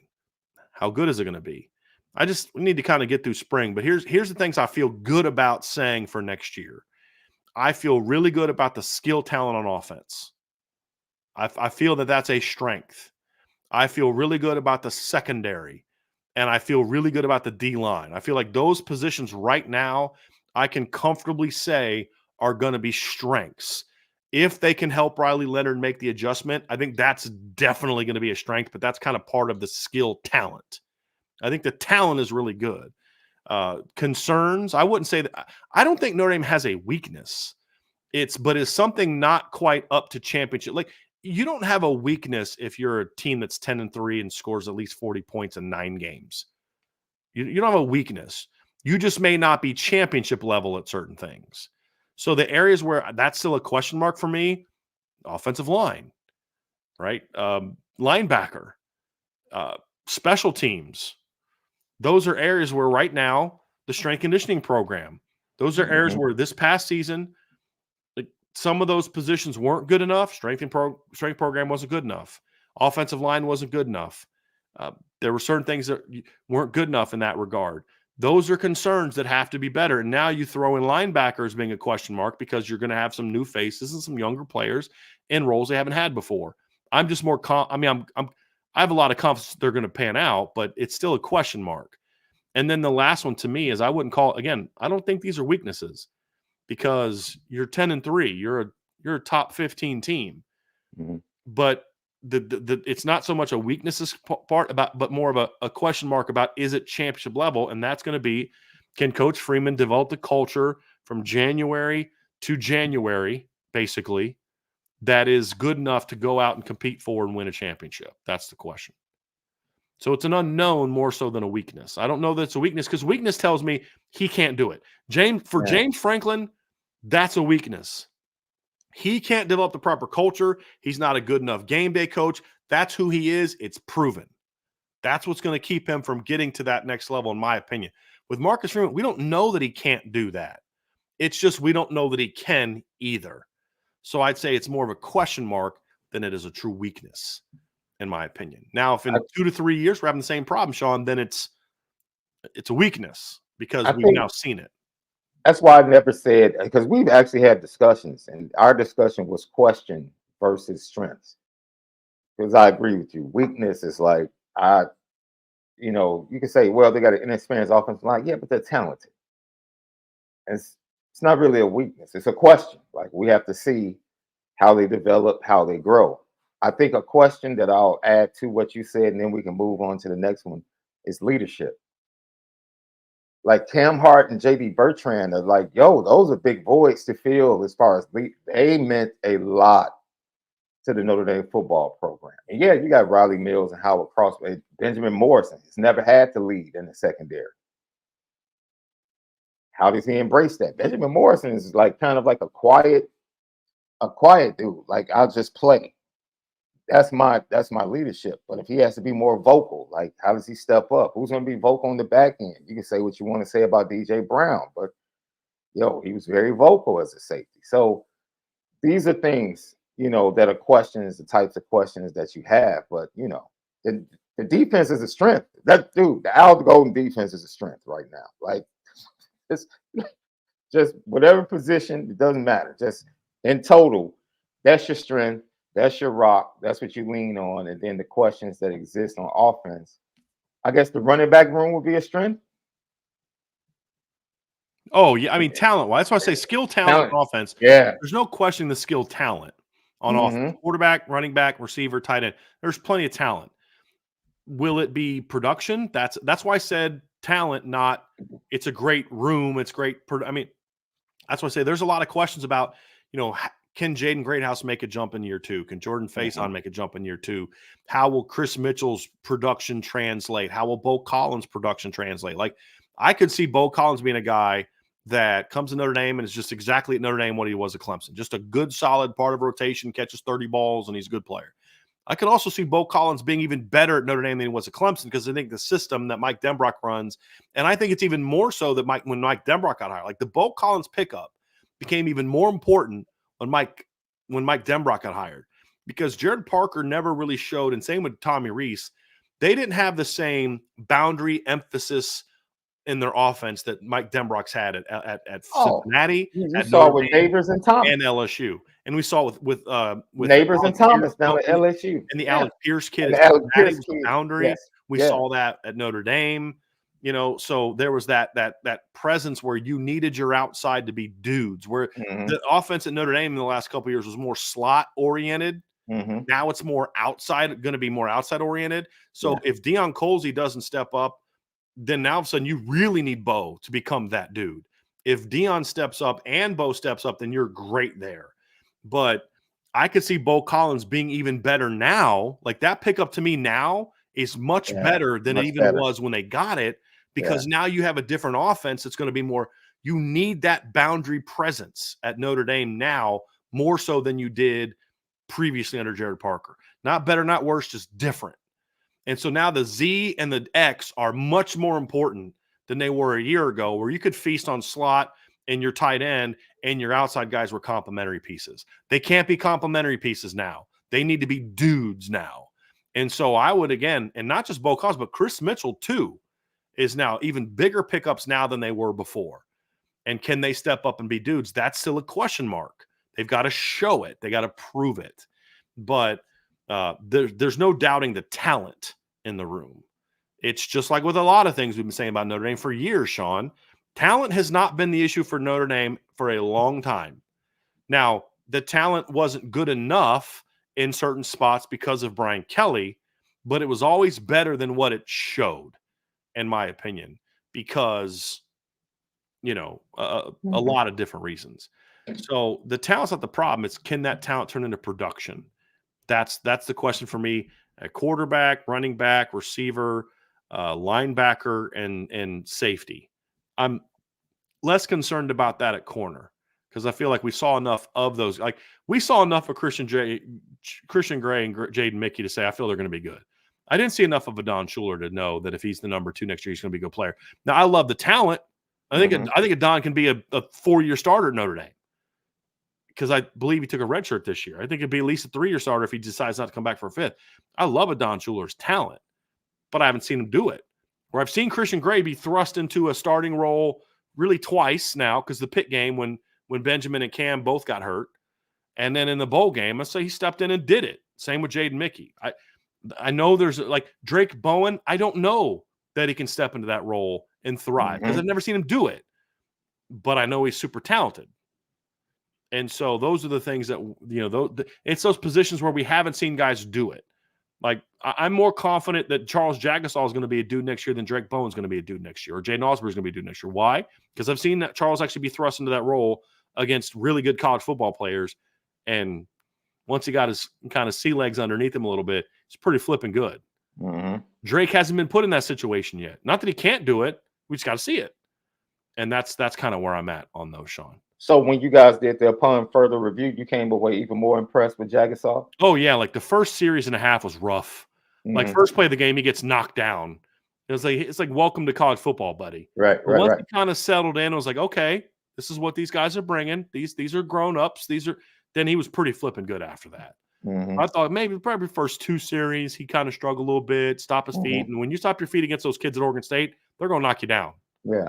And then once he started kind of sinking his pads and coming off and saying, hey, okay, I'm going to bring it today, then all of a sudden the 6'6", 330 starts taking over, right? And the athleticism and all that. I thought he played really good after that early. And then the Oregon State kids are like, whoa. Yeah, this is a big boy, right? Like, this is a man. And so, yeah, I thought he played pretty well. I thought Tosh was very surprisingly good in the game. Like, I thought Tosh was pretty good in the game. I thought Ashton was a little up and down. But it was funny. He was the O lineman that made the AP All Bowl game team, which I thought was kind of interesting. Interesting. Yeah, Billy was a little up and down, but they showed their moments. They were all up and down. They're young. But right? exactly. Yeah. Those guys were in start 3. Charles is in start 1. Baker's in start 3. I mean, Pat Coogan was by far your most experienced guy, and he's a 1-year starter. Yeah. Right. So they're going to have their ups and downs, but you just love the talent. You love the compete level. You love the fight. Yeah. Now it's like, hey, work your feet through contact, use your hands better, take better angles on down blocks, all those things you can work on. But the compete level was there. The talent was there. The fight was there. And that, dude, if that's if that's your foundation, okay, I don't know how the technique is going to be, but here's what I know. They're going to be huge. They're going to fight. They're going to compete, and they're talented. Yeah. If that's your baseline, you're pretty flipping good. Where in 2021, we're like, that guy can't play at this level. That guy can't play at this level. Yeah. You're starting him at Notre Dame. Now it's like, these are all dudes. These are all draft picks. It's just how will they be day 1, day 2, or day 3? Yeah. That's the conversation that we're having now. Yeah. And so that's why I say, like, it's going to be good. It's just how good. That's the question mark. That's the difference. Is Notre Dame going to be 10-2 next year, or are they going to be 12-0 next year? Like, to me, there's no 9-3 acceptance next year because of the schedule they're playing. Like, that would be disappointing. And so that's the question mark: is are they going to be 10-2 good? Or are they going to be 12-0 good? That's the thing that we don't know yet about a lot of these position groups. D-line, I think they're going to be 12-0 good because they were 12-0 good this year, in my opinion. Yeah. Nah, the other places weren't that good, which is why they didn't go 12-0. Right? The corners were 12-0 good this year. Mm-hmm. Other positions weren't. That's where it's at. Can they have enough of those 12-0 good positions to go out there and win? And then do it at the key positions: quarterback, O-line, D-line, and then, that type of thing. And that's where we're going to be at. Paul Olmstead, thank you for the super chat. If Tommy Guns is dancing tonight, can you tell him I get to lead this time? Love B. I agree. Go dog. That's something you guys gotta work that out between the two of you. I'm not getting it all involved in that conversation at all.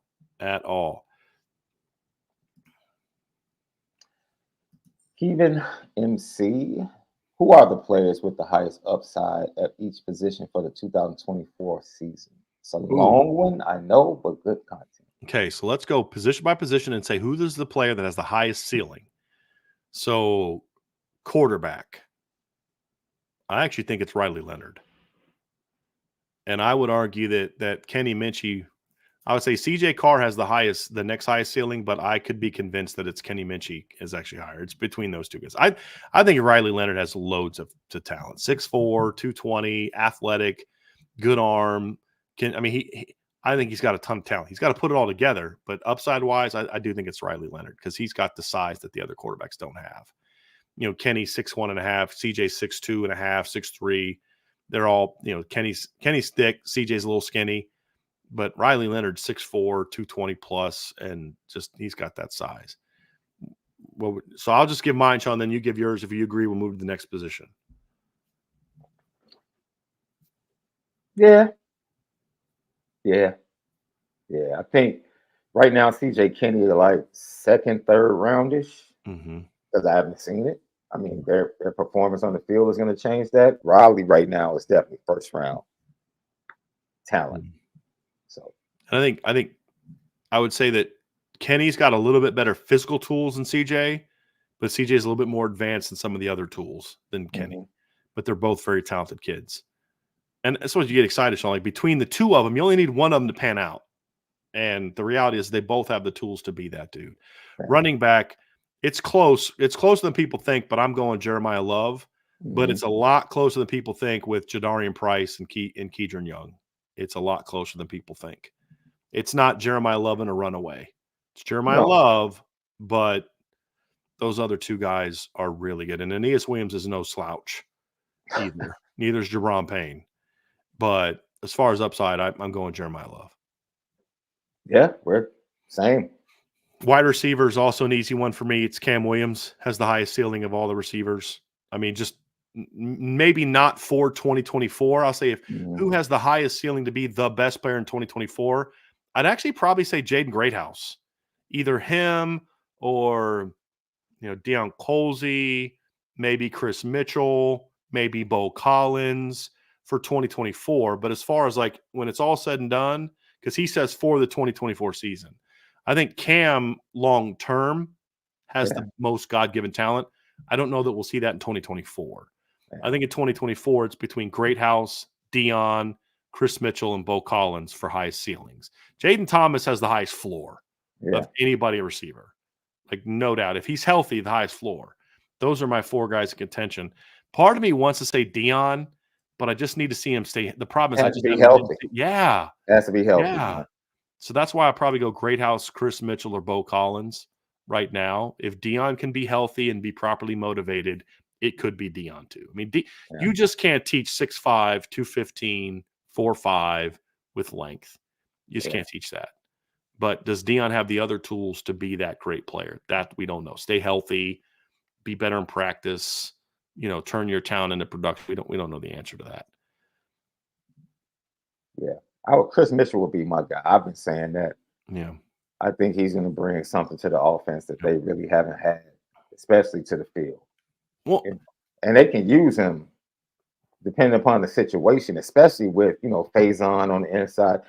It's a lot that they can do, and I hope that oh man, and I know Denbrock does this, but just watching like LaFleur yesterday and the motions and the bunt sets and the delayed routes with the tight ends and just a different and variety of ways that he attacked the Bears defense and how it helped Jordan Love. And I think he's helped Jordan Love. Like you can help your quarterback as a play caller and an offensive coordinator. So I think ultimately, that I'm looking forward to seeing everybody and Mike Denbrock and what he can do.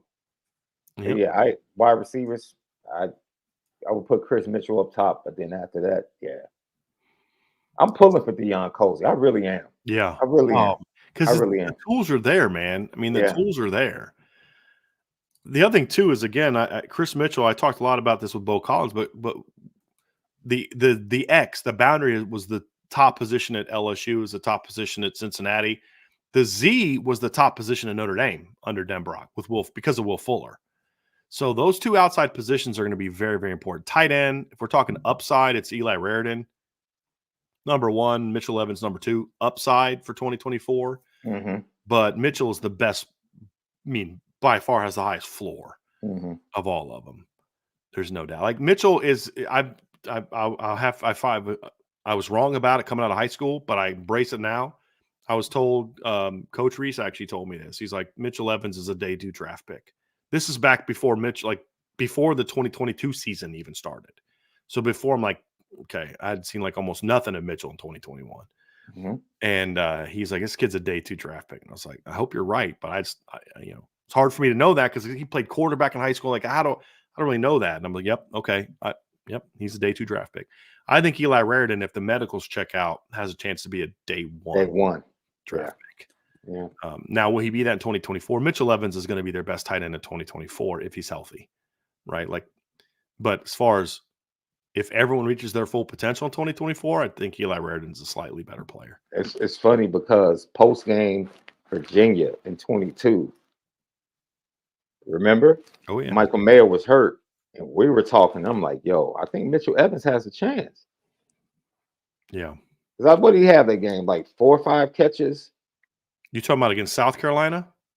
No, it was Virginia on the road. Michael Mayer was hurt. No, Michael Mayer caught that crazy pass in the back of a guy in that game. Michael Mayer was hurt. I forget which game it was. I just know Mitchell Evans had to step up for him that game. And I think he had like 4 receptions that game. I'll go look. This is in 2022 or 2021, I mean. Now, Mitchell caught a pass that game. What was his The only passes he caught last year was he had 3 for 39. But I know the game you're talking about, Sean. I don't No, remember it was who it his. was, It was definitely his freshman year, I believe. but I don't know what game it was. He only caught 2 passes that year, but I remember him being open a lot, and I think maybe that's what you're thinking about. Maybe that was the Is conversation he we got were having. open a lot. And Michael played against Virginia. He might have got I think he got banged up during the Virginia game, and That maybe might have that's been what what it it was. is. But, yeah, and then Mitchell had that one catch, but he was open a lot in that game. So that might be what you're thinking. But they're both very talented guys. Offensive line, that's an easy one, is Charles Jagasaw. That's an easy one for me. D-line, highest upside for 2024. This is going to shock some people. It's either Riley Mills or Josh Burnham are, to me, the 2 highest upside for each position. I think Howard Cross could once again be a second-team All-American again, but Howard is kind of what he is. Riley still has that potential to take another big jump, like Howard did in his 5th year. And then I think Josh Burnham could be a dude. Howard just has so much character, man. Yeah. That we can say, like, yo, I think he's gonna level off a little bit. And it's like he'll just whatever questions you have, he'll answer them next year. I don't have any questions about you him. know, and it's I think he'd be an All-American again. No, I'm just saying, like, not us, but I'm just saying, like, the same thing we talked about with Manti. Like, the evaluators, what they said, okay, but you can't do this, or you didn't do this well. And every year he just answered the question. So whatever the evaluation he got back from the NFL this year, I believe wholeheartedly he's going to take that, answer those questions, and maybe be a high day 2 draft pick, which would be fantastic for Al Washington. To get him and Riley Mills to kind of like go into the draft in that day 2 range, be fantastic. But Josh Burnham is somebody I totally agree. He would be at the top of the list for me.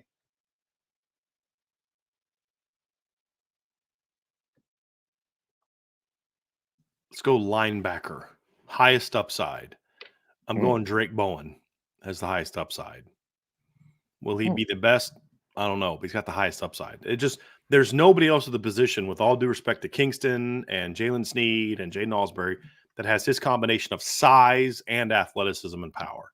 Now, Drake still has a lot to learn about the position, but nobody has his overall combination of those tools. And now he has a year under his belt. So as much as, look, there's a lot to like about Jalen Sneed. He's still only 220 pounds and 6'1.5". Jaden Alsbury is still not as big. They may end up being better players, but if we're talking upside, I'm going Drake Bowen.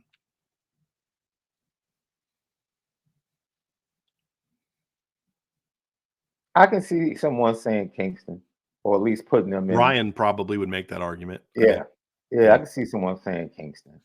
Drake, I'm a Drake dude, so I love Drake. We're talking 2024. Well, we're talking 2024. It's going to be hard for me to say a true freshman has the highest ceiling. I think, but that's why I didn't say anything about Bryce Young. Yeah, I think Jalen has a chance to impact. Jalen could be a 5-sack. I'll probably lowball him here. 7 to 10 tackle for loss, 50 tackle. Jalen has a chance to play the same role. Because I don't think I would call him the same, but he could be like Jeremiah Owusu, Core more in the offense, just a disruptor. Just impacting negatively offenses, run game, passing. He can be that type of player if he finds his niche. Mm-hmm. If he finds his niche in this defense, his feeling his upside is pretty. Jalen Sneed, talent-wise, has a chance to be a day 1 pick. Talent-wise. Jalen Sneed? Yeah. He can. Because he has what the NFL looks for in versatility. Yeah. And versatility to be able to play different positions, right? Because Wusu ended up being what? 2nd round? Yeah. But that was because of some other things that were going on. Okay. That's why he fell to the 2nd round. It wasn't just because of lack of size or whatever. There were some other things that were kind of, I'm sure the Browns are happy. Like, thank you. Yeah. We'll take him. I think somebody in the chat today is smoking crack because That's not good. after about 10 straight just crazy posts, then he just comes in and says Mitchell Evans was better than Michael Mayer before he got hurt. I'm putting that person in the timeout because, like, yeah, just. I do realize Michael Mayer came in as a true freshman. Right. I mean, just stop. Let's go cornerback, Sean. I mean, that's Benjamin Morrison. I think you could argue that Christian Gray. I would argue Christian Gray. Yeah, for 2024. For 2024. Yeah. No, I think that much of Christian Gray, like maybe when their career's over, but I just think Benjamin's experience. I mean, he's the boundary. I think it's Benjamin. But the fact that you're even questioning that, the fact that you're even pushing back on that, speaks volumes about how good this cornerback room could be. Christian's going to have more interceptions because they're going to test him more. Oh, sure. Production could be better, but that doesn't make you the better player. Because that's the Kobe Bryant versus Sauce Gardner conversation again, right? Like Kobe Bryant wins Jim Thorpe Award. No one on the planet thought he was better than Sauce Gardner, right? Correct. That's how good Cam Hart was this year because teams kept throwing at Benjamin. Yeah. Because they're like, I'm not throwing at 5. No, we're not throwing at him. Yeah. Yeah. So he's either going to break it up, force a fumble, or knock my dude out of the game. Right. That seemed to be kind of like whatever. That would always happen when you throw at Cam Hart. But the fact that you're having that that you're even questioning that it's Benjamin Morrison, again, is why I get fired up about the cornerback room next year. Yeah. Safety, that's also an easy one for me. It's Xavier Watts. It's not even close. Yeah. For 2024. Yeah. So that would be my pick. So we're pretty much on the same page for most of those. There's another one, Sean. Got another question. What are some of the early returns, if any, about Lauren Landau in the direction of our strength and conditioning? They haven't really. Thank you, Matthew. Yeah, they haven't really started yet, so it's too early to tell. Like the players aren't even back yet from break, so it's too early to tell. What are the odds, 1 to 10, of the ND staff being in place already for the 2024 season? Nobody leaves. 2024 feels like it could be special. I worry about coaching changes derailing the momentum. I mean, look, I don't worry about it. Number one, they're not going to lose 5 guys. They're going to lose 6 guys, most likely. There's a chance. I mean, look, there's a scenario in which Mike Mickens, Al Golden, and Dylan McCullough are all gone at some point in the offseason. That would suck. But that's where it comes down to. You've got to have enough faith in Marcus Freeman to go out there and make the right hires to fill those shoes. I'm more concerned about losing the defensive coaches. But at the same time, Sean, it's like this is Marcus Freeman's specialty. He's the one that hired Al Golden in the first place. He's the one that hired or kept Mike Mickens and hired. I mean, he's the one that hired these defensive coaches. Those have turned out to be pretty good. I'm just never going to be that concerned about the defense as long as Marcus Freeman's here, unless he gives me a reason to believe otherwise. Yeah. If Dylan McCullough leaves, that would stink. But there's some other good running back coaches that he could turn to. Like that's the key. It's just the school has proven they're willing to pay for it. They'll go out there and get them. So I'm not as concerned about coaches changes derailing that momentum. It's still the same head coach. You're still going to have certain guys there, and then you just got to trust that the head coach is going to make the right hires. That's what it comes down to. And, that's kind of where it is. But, Sean, I mean, dude, I told you this, what was it, a month ago almost now, where I was like, dude, it wasn't quite a month ago. It was about 2-3 weeks ago. I was like, dude, I just have this feeling 2024 is going to be a special year, man. Just like everything's kind of falling into place. I love the talent. I'm very high on a lot higher on Riley Leonard than most. I love the skill talent, the O-lines. I mean, there's just a lot. And then you also look around the country at what people are losing and what people are coming back and what their schedules are. And there's just a lot of things that I look at and say, man, it's got a chance to be something. Yeah. And it starts getting you excited. It really does. It really does.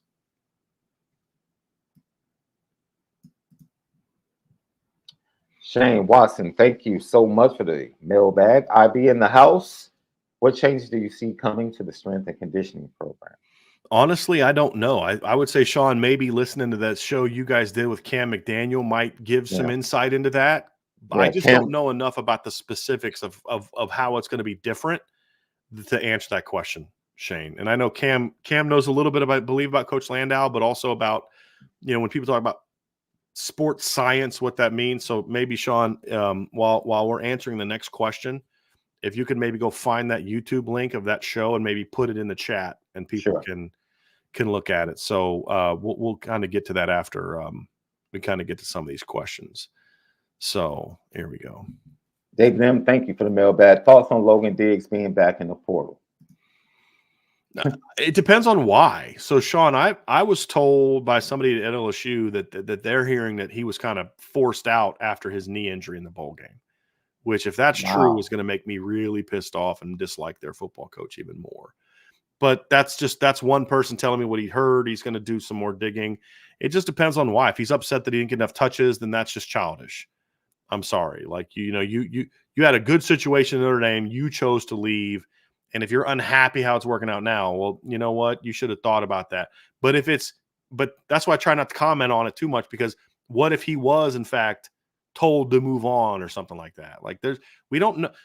What we have to understand as fans is these situations are not always kids choosing to leave. Mm-hmm. There's a lot more of coaches telling them to leave than what you guys realize.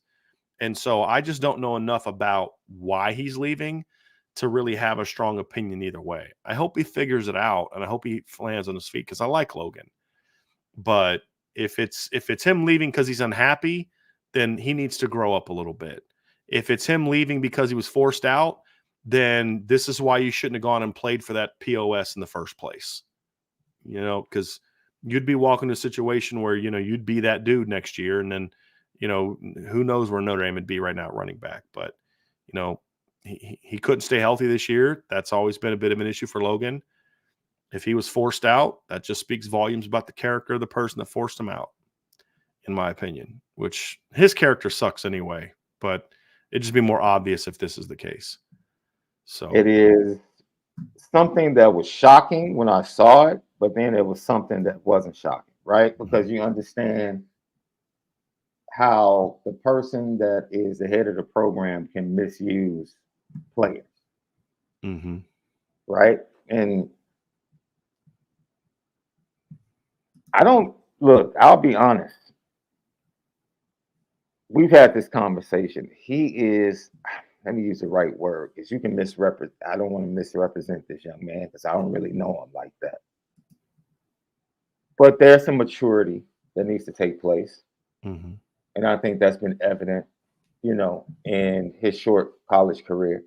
And, if someone said he needs to be coddled, I could see why they might be saying that. Or someone said everything needs to be perfect, I could see a reason why someone might be saying that. But other than that,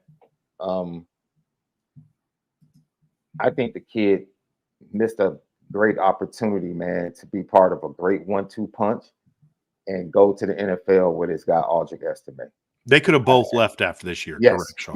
Yes. He missed the perfect opportunity. If he could have just, whatever holdups he had, issue, like, dude, I want to be the guy, whatever. It was that way every offseason was going to be convincing Logan to stay. Yes. And I think they just got to the point where it's like, no, we're not going to do that again. And it worked out for Aldrich. It definitely worked out for Aldrich. Definitely worked out for Aldrich. What you saw against Clemson with him and Aldrich is something you could have seen all season long. Yeah, because, you look at him at LSU, Sean, when he was healthy, Logan was pretty good at LSU this year. Yeah. That's a reality of it. He was a pretty good player at LSU this year when he was healthy. But that's always kind of been his MO, is he just can't stay healthy. And he went 4 games where he had 14, 19, 24, 18 carries, 97 yards twice, 101, 134. He rushed for 101 against Ole Miss. He rushed for 134 against Missouri. He had some good production. And then the rest of the year, 6-8, hurt 5-1 because he was injured. Like you said, the grass isn't always green. Right. But that's a heavy workload for a kid that hasn't been able to stay healthy. He could have split that workload with Aldrich this year and been pretty dynamic. But, hey, look, we all have choices we have to make in life, and we always have to live with the consequences of those choices, good or bad. Yeah. Ryan Loftus, thank you for the mailbag. Do you think Notre Dame closes a top 5 class for 25? With the national recruiting rankings, no, they're going to have too many Northern players in their class for it to be perceived as good as it will be. Just like this year's class was not ranked as high as it should have been. I don't care where they finish 8th, 9th, 10th, 11th. I don't care. I'm going to tell you all right now, there are not 5 classes that I would take over Notre Dame's right now. Notre Dame. And I'm probably going to do this, Sean. I'm going to probably kind of do a top 15 class rankings instead of, because I just don't have the time to do the top 100 where I literally break down every player and grade them. And I just don't have time to do that. But I can break the players down to kind of look at the classes. I'll probably do something like that around signing day, where I'll actually have my top 15 and we'll see how it shakes out in a few years and how the classes are. But I can assure you now that I've broken down a lot of the top 10, 15 classes, and there are not 5 I would trade for Notre Dame. And I'm going to grade it based on talent acquisition, meeting needs, balance, all that stuff, not just points. So I'll do it differently and to what I believe to be the right way. So we'll see. If you had to re-rank the 2019 class, because that would be the class that just graduated, right? Yeah. No, it'd be 20, 21, 22, 23. So 20 would have been the one that just finished their senior years. Okay, because 19 would be 5th-year seniors. Yeah. That would be a fun exercise too. Like they're through, looking back. It's going to be so much harder now with all the kids leaving, transferring and stuff. Yeah, it's just like, I mean, by 2 years, that A&M class was decimated, just decimated. Like Georgia's class from last year lost a bunch of dudes already. Notre Dame had this great receiving class, and half of it's gone now. Yeah, you know, it makes it so much harder. But yeah, I always enjoy those looking back where the class is ranked type of things. Those are always fun to do. NC Notre Dame fan, thanks for the mailbag. Real serious question: with Mike Mickens being one of the best cornerback coaches in the country, why can't he get the top 5 to 10 cornerbacks to come to Notre Dame? I see where the number 1 cornerback, Devin Sanchez, is going to Ohio State. Who says he hasn't? I told you all. I told you for a year Benjamin Morrison was one of the best cornerbacks in the 2022 class. And he was. He was the best cornerback in that class. He's been the best cornerback in that class so far. As a freshman, you could argue Will Johnson was as good or better than him this year, but it's those two. So what do you mean he hasn't got one of the 5 best? Oh, you mean recruiting rankings? Nobody cares, or nobody should care. Guys, it's about what they do. That's like saying, well, you know, Jeff Quinn couldn't recruit top offensive linemen. Well, he recruited Joe Alt. Yeah, but he wasn't ranked. Who freaking cares? He was a unanimous All-American, and he's going to be a first-round draft pick. Who cares what his recruiting ranking was? There are not more than 1 or 2 corners in the 2022 class better than Benjamin Morrison, and I told you that when he committed to Notre Dame. But because rivals didn't rank him higher, 247 didn't rank him, you don't think he got one of the 5 to 10 best cornerbacks. Christian Gray was legitimately a top 5 to 10 cornerback. He was a top 100 recruit coming out of high school. So I think your entire premise is flawed. With all due respect, I think your entire premise is flawed because they have gotten those guys. Back-to-back years, they got those guys. Christian Gray was not ranked as a top 10 cornerback coming out of high school. I don't care. I don't care. A couple had him at 11. I don't care. He was top 10 when he committed to Notre Dame.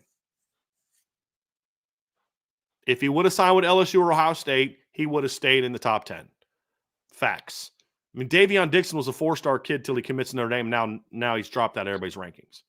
Guys, that's real. That's real.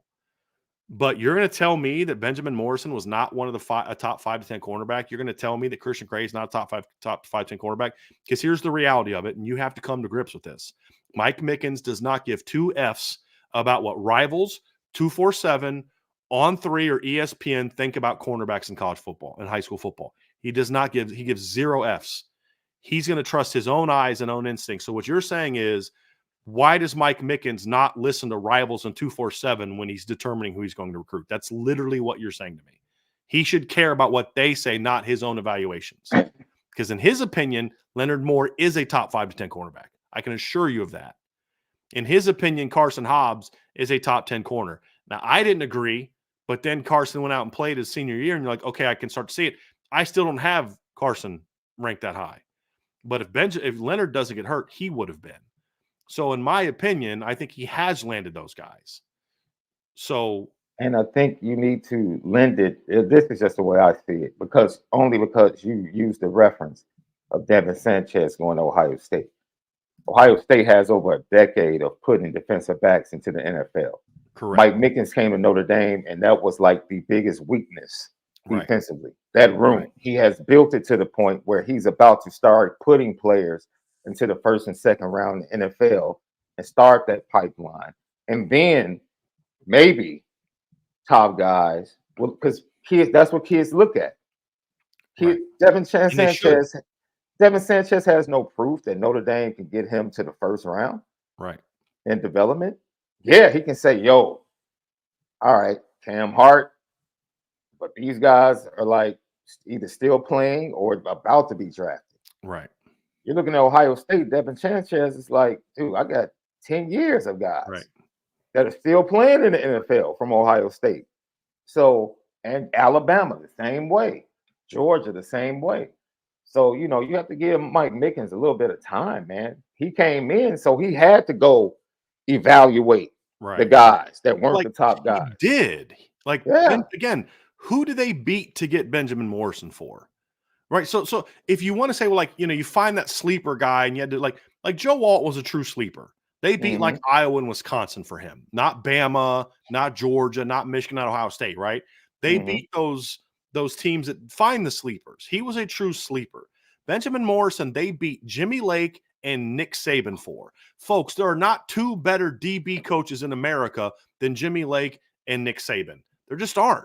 The NFL draft shows you that. All-American teams show you that. That's just the reality of the situation. That's who wanted Benjamin Morrison along with Mike Mickens. So I don't care what Rivals said or 247 said or On3 said about Benjamin Morrison. They were wrong. What has happened since he got to Notre Dame has proven that they were wrong. So Mike Mickens would have told you, I don't know what his rankings say, but there aren't that many better cornerbacks in high school football right now than that kid, which is why they went after him, and which is why does Nick Saban go to Phoenix, Arizona to recruit a cornerback when he could just recruit anybody? You know what I mean? Anybody in the Southeast, because he knew he was a dude. He saw it. That's a dude. Christian Gray. They beat the two DBU programs. They literally beat Ohio State for Christian Gray. So the school you're using in your example, Notre Dame literally beat them for him. And Morrison was not a 4-star when he committed to Notre Dame. He was a 3-star when he committed to Notre Dame. And even though he jumped up to a 4-star, nobody had him in the top 300. Nobody of the national services. Not one. So he was not a top 5 to 10 corner. Here's where Benjamin Morrison was ranked in high school football amongst the top cornerbacks in high school. This is where he ranked. On3 had him at number 45. 247 had him number 37. ESPN had him number 43. And Rivals had him at number 30. And On3 had him as a 3-star. Why should I care what they think about top corners? It's easy to look at certain kids and say, that's a stud. That's easy. It doesn't take a rocket scientist to look at Aaron Lynch and be like, that's a 5-star DN. It's harder to look at Isaiah Foskey and say, that guy's going to be a top 5 defensive end in the country. That's what Mike Mickens does. He finds those guys that he believes are big-time talents that maybe others don't. But there's a reason Nick Saban went out to Phoenix to try to recruit him. There's a reason Jimmy Lake pushed as hard for him as they did. Because he was a top 5 corner coming out of high school. Christian Gray, in my opinion, easily a top 10 cornerback coming out of high school. And it'll be proven to be so during his career. But just because On3 and Rivals and 247 didn't say so, doesn't mean Mike Mickens hasn't landed those guys. Remember the initial conversations we had about Christian Gray going into his senior season? Remember that? I wasn't high on him. And you were like, yo, I don't see this. I don't see the speed. Like he's long, but I don't see the speed. A lot of things I liked, but not enough speed. Yeah. Right. And then senior year. Right. But what did I also say? Well, trust Mike Mickens. And then I looked at who also was recruited, because that's a big thing. I don't care about what recruiting rankings are. I don't care about offers. I care about who's pushing for you. And LSU and Ohio State were pushing hard for Christian Gray. Nick Saban and Jimmy Lake were pushing hard for Benjamin Morrison. Right? That matters a whole lot to me more than what Rivals or On3 or whatever say about him. Right? And so that to me is kind of where it comes from. I'll give you a perfect example. I watched Caleb Beasley is like a consensus 5-star defensive back, right? Not anymore. Okay, he dropped. Yeah. For the majority of his recruitment, he was like, Mhm. you know why he dropped? I can tell you one game. He played on ESPN and Ryan Williams just ate him up. Right. Ate him up. Took his lunch and his lunch money. And after that game, I was like, oh, okay. Yeah, you're probably not playing the likes of Ryan Williams consistently. Right. And I think that goes to go watch the it's the same thing. Remember we looked at the schedule? The opposite's true though, Sean. Why? What was one of the reasons that Christian Gray, in my opinion, went up in the rankings? I watched you saw the wide receivers he went against. Jeremiah McClellan, shut Ryan Wingo Darnell down. Tate. Right. Darnell Tate's another one he went against. Yeah. And you say, the same thing, Carson Hobbs. Go look at the wide receivers he faced this year. Top-notch wide receivers. Right. And held his own. That's when you see the competition. He's doing it again. With Mickens' resume, that's what he says. With Mickens' resume, I just feel like the top kid should be wanting to come here in the 2025 class. Devin Williams is a top corner. But based upon what? Well, here's my thing, though. No, I mean, what do you mean? No, I'm saying he keeps saying they should want to, because it's not how it works.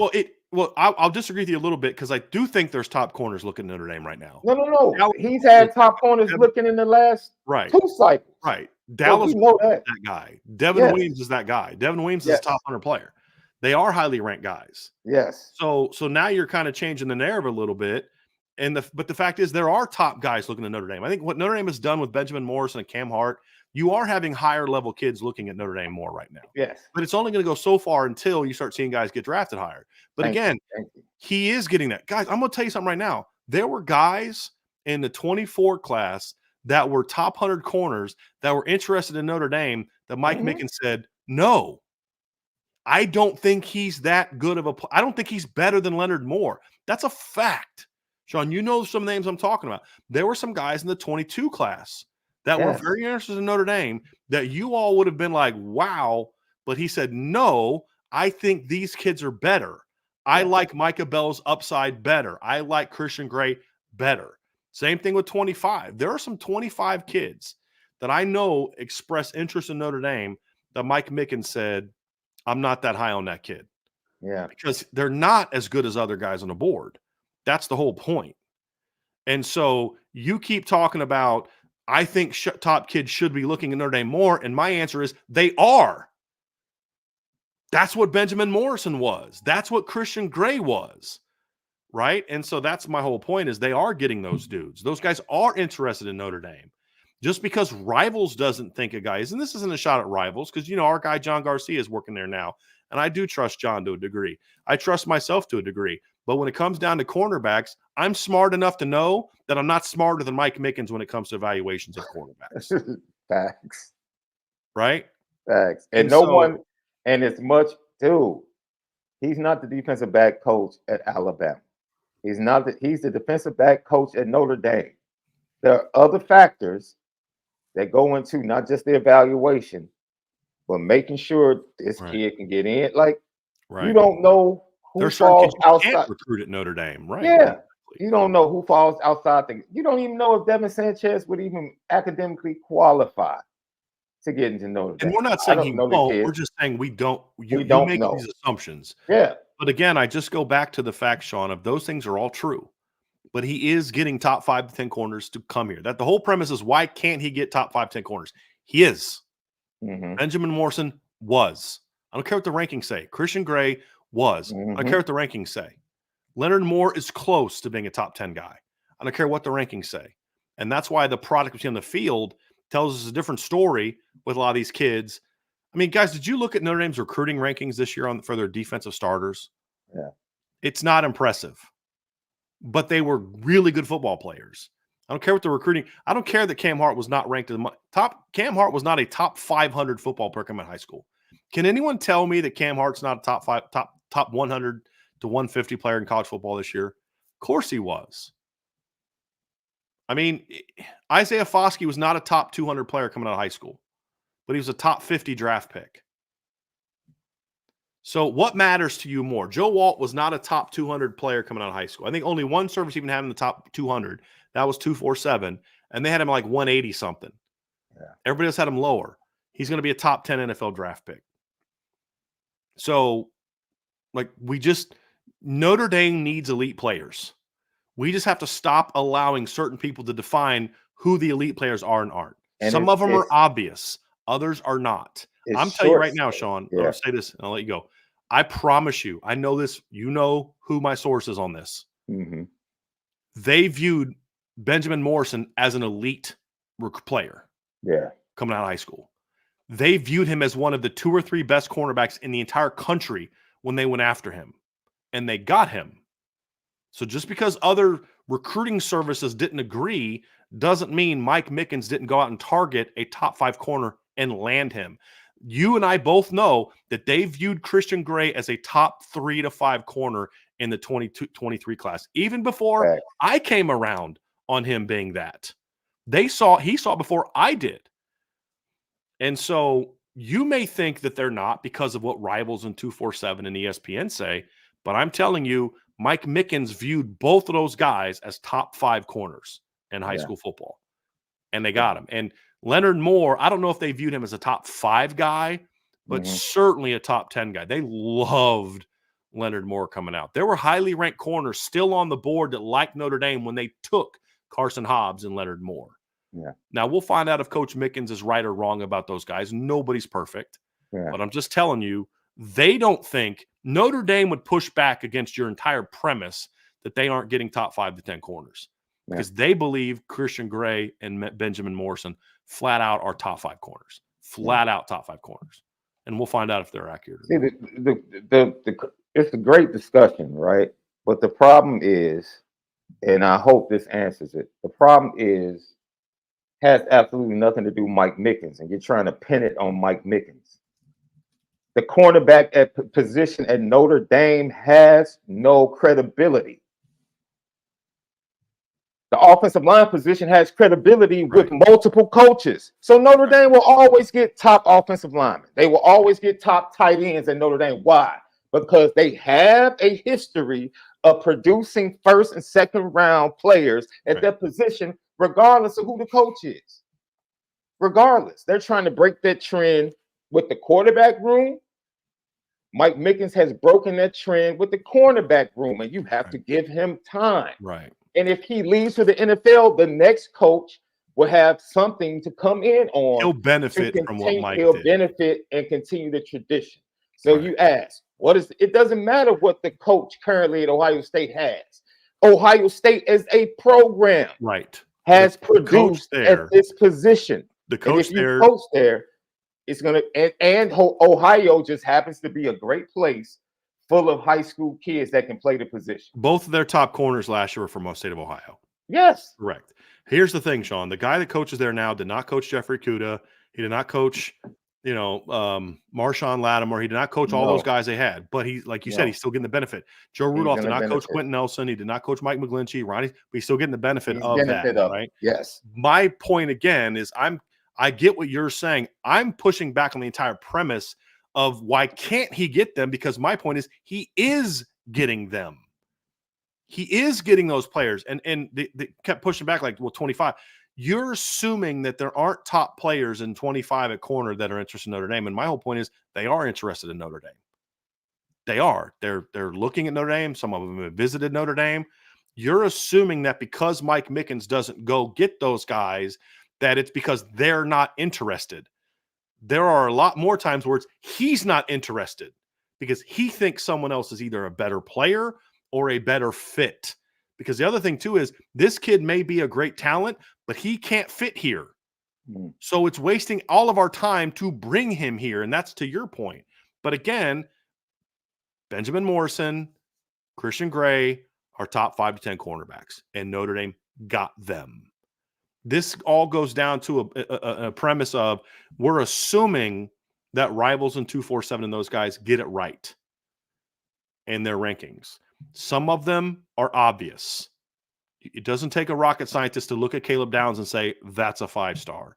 It's harder to go project Harrison Smith to be that.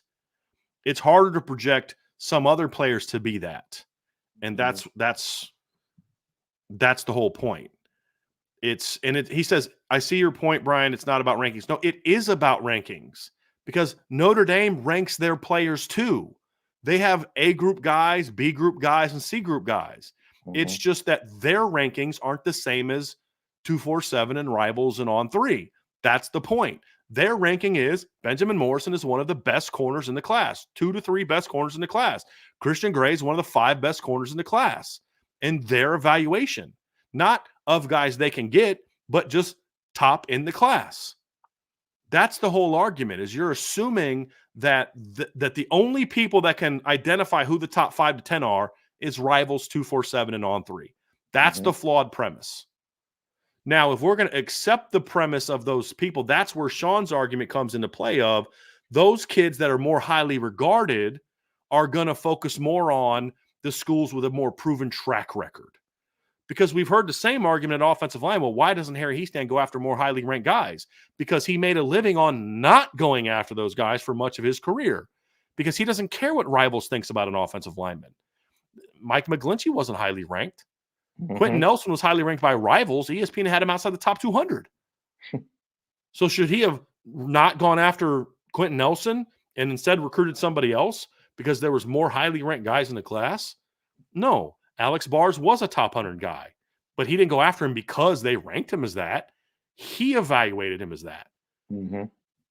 Jeff Quinn could have landed a more highly ranked offensive tackle in the 2022-21 class than Joe Alt. I promise you that. They were higher ranked guys that Jeff Quinn could have got, but he chose Joe Alt. Got to give him props for that because he saw a better player. He didn't care what Rivals said. I see a better player because when they landed Joe Alt, they thought he could be a star. Anyone that watched the kid knew he had potential to be a star.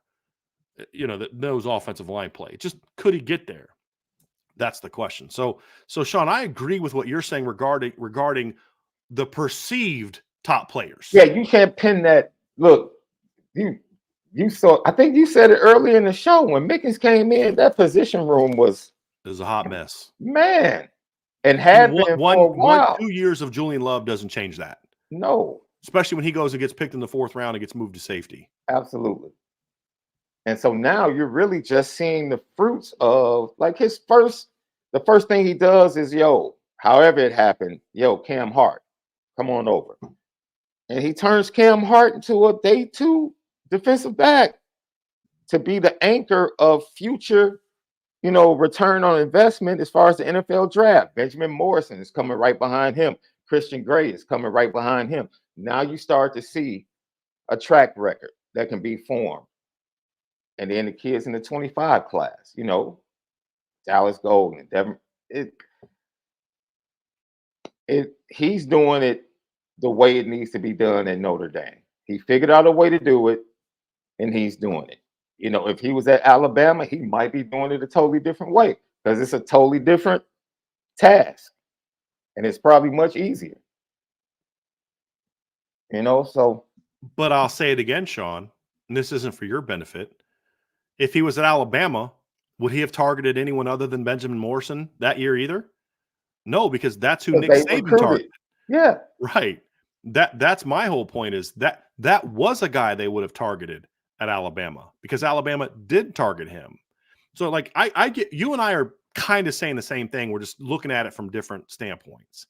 We're on the same page. I just want I don't like the top 5 to 10 guys are not going to look at Notre Dame as heavily until the NFL draft starts. And you can't, like you said, you can't put that on Mike Mickens because it is starting to change. My whole point is too, Sean, there are some guys like that looking at Notre Dame that they pass on. They choose to pass on for different reasons. Yeah. So I think it just the entire premise to me is flawed.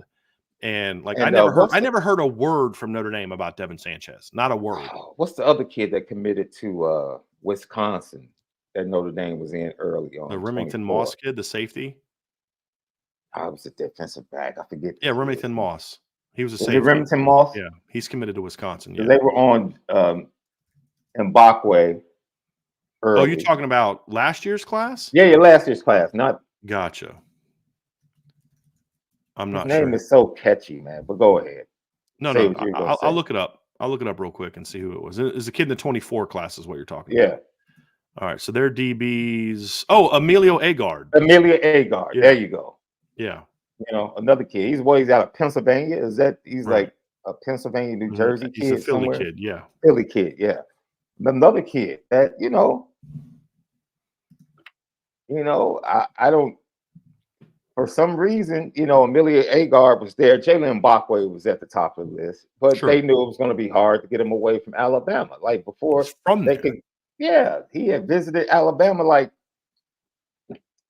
twice, no, 3-4 times already. It was like, okay, we're not going to get this kid, but he still built a relationship, right? And that relationship that he built can pay dividends in the state of Alabama. That, oh man, you were looking at Notre Dame. So other Alabama kids now coming behind once the track record gets built up, they're like, okay, maybe Emilio Agard, which is somebody I think they kind of cooled on. Yeah, they weren't as high on him. I mean, he just he didn't fit the profile of what Notre Dame was looking for.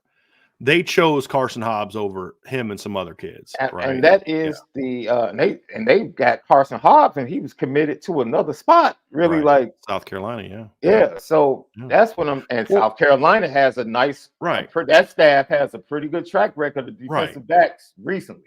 Well, and Sean, if you look at the guys that Notre Dame is recruiting in this year's class, a lot of them are highly ranked. I mean, Dallas Golden is a guy that's ranked is in the top 100 by multiple services. He's ranked as a top 10 corner by multiple services. Devin Williams is a top 100 recruit according to ESPN, just outside according to Rivals, top 10 cornerback according to ESPN. And then Mark Zachary is the number 7 cornerback in the country according to 247 Sports, top 100 guy. The thing is, they're not recruiting those guys because they're ranked high. This isn't a situation where all of a sudden, hey, we can get those guys now. Let's go get them. No, it's their evaluations in this instance with Devin and Dallas match up with the national perception. That's the difference, because Dallas is more of a fit than maybe some other top 100 players are. That's the difference, right? And so those are the different things that you have to look at and say sometimes they will go after those guys that are highly ranked. But it's not because all of a sudden we now have a chance on him. It's because Dallas Golden would have looked at Notre Dame 2-3 years ago. Now, what is he going to pick Notre Dame? I don't know. We'll find out. But no matter when Dallas Golden came up, he would have looked at Notre Dame. Why? Because of how he was raised. The priorities that his father put upon him on what's important to you to go to the next level. It doesn't ultimately mean he'll pick Notre Dame. I don't know that he'll pick Notre Dame. But the reason he's so high on Notre Dame and has made multiple visits to Notre Dame is because of how he was raised. Well, that would have changed 5 years ago. If he was coming up 5 years ago, he was still going to be raised the same way. He still would have gone to a coach or a school at Berkeley Prep whose coach emphasizes more than just, you're a top-ranked kid, go to Bama. He understands, hey, look, there's a lot more to life than just this.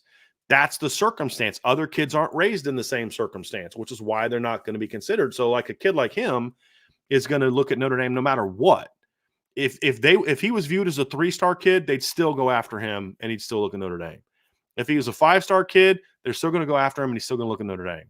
Now the thing that Mike Mickens is doing now is he's closing. He's closing on those kids. And that's the difference. And hopefully he can do it in 2025 as well. So, like I said, Dallas Gold, Mark Zachary, Devin Williams, you give me 2 of those 3 and with Cree Thomas and we're gold. Like, again, Cree Thomas, not a highly ranked kid, but you look at the film and you're like, dude, I don't know what they're not seeing, but they're missing something. And you'd think that he'd get the benefit of the doubt now after they missed on his former teammate who was, in Benjamin Morrison, but there's still no. But Notre Dame sees something. Yeah. In that kid. Because look, guys, it's not outside the realm of possibility that they could have landed Mark Zachary, Dallas Golden, and Devin Williams, all 3 of them, if they wanted it. But they chose Cree Thomas. Why? Because they see something that Rivals and 247 don't. And they're always going to go with their own evaluation. And they should. They should always go with their own evaluations. So we'll see how it goes. Good conversation. I mean, again, I love the way he presented it because it was for conversational sake, even though I disagree with it. But I do think it sparked good conversation. I appreciate that very much. And now problems with BK1. Do you think that Bryce Underwood sticks at LSU? It's a long way to go until signing day. And I don't know the details of his recruitment, but I have to think it was a business decision. Well, I think it kind of goes back to what you just pointed out, Sean. He just watched a kid with a somewhat similar skill set to him go to LSU and produce that. Plus, LSU's given him a big financial package. But there are other schools offering him a big financial package he said no to. But he's a kid that's a really good passer, but can also run. And he watched the LSU just had the Heisman Trophy winner, and that came 4 years after another Heisman Trophy winner who was the #1 overall draft pick and won a championship, right? So if Notre Dame had Joe Burrow in 2019 and Jaden Daniels in 2023, they would have had a much better shot to land Bryce Underwood because of the track record. And let's not pretend like money wasn't a part of this. Let's not act like it wasn't. But I don't think it was the only reason. I think Bryce is a smart enough kid to understand, yeah, I'm going to take a good payday. I'm going to get a good payday because I have a lot of people offering it to me. But I'm still going to be smart enough to go somewhere that I think can develop my ability.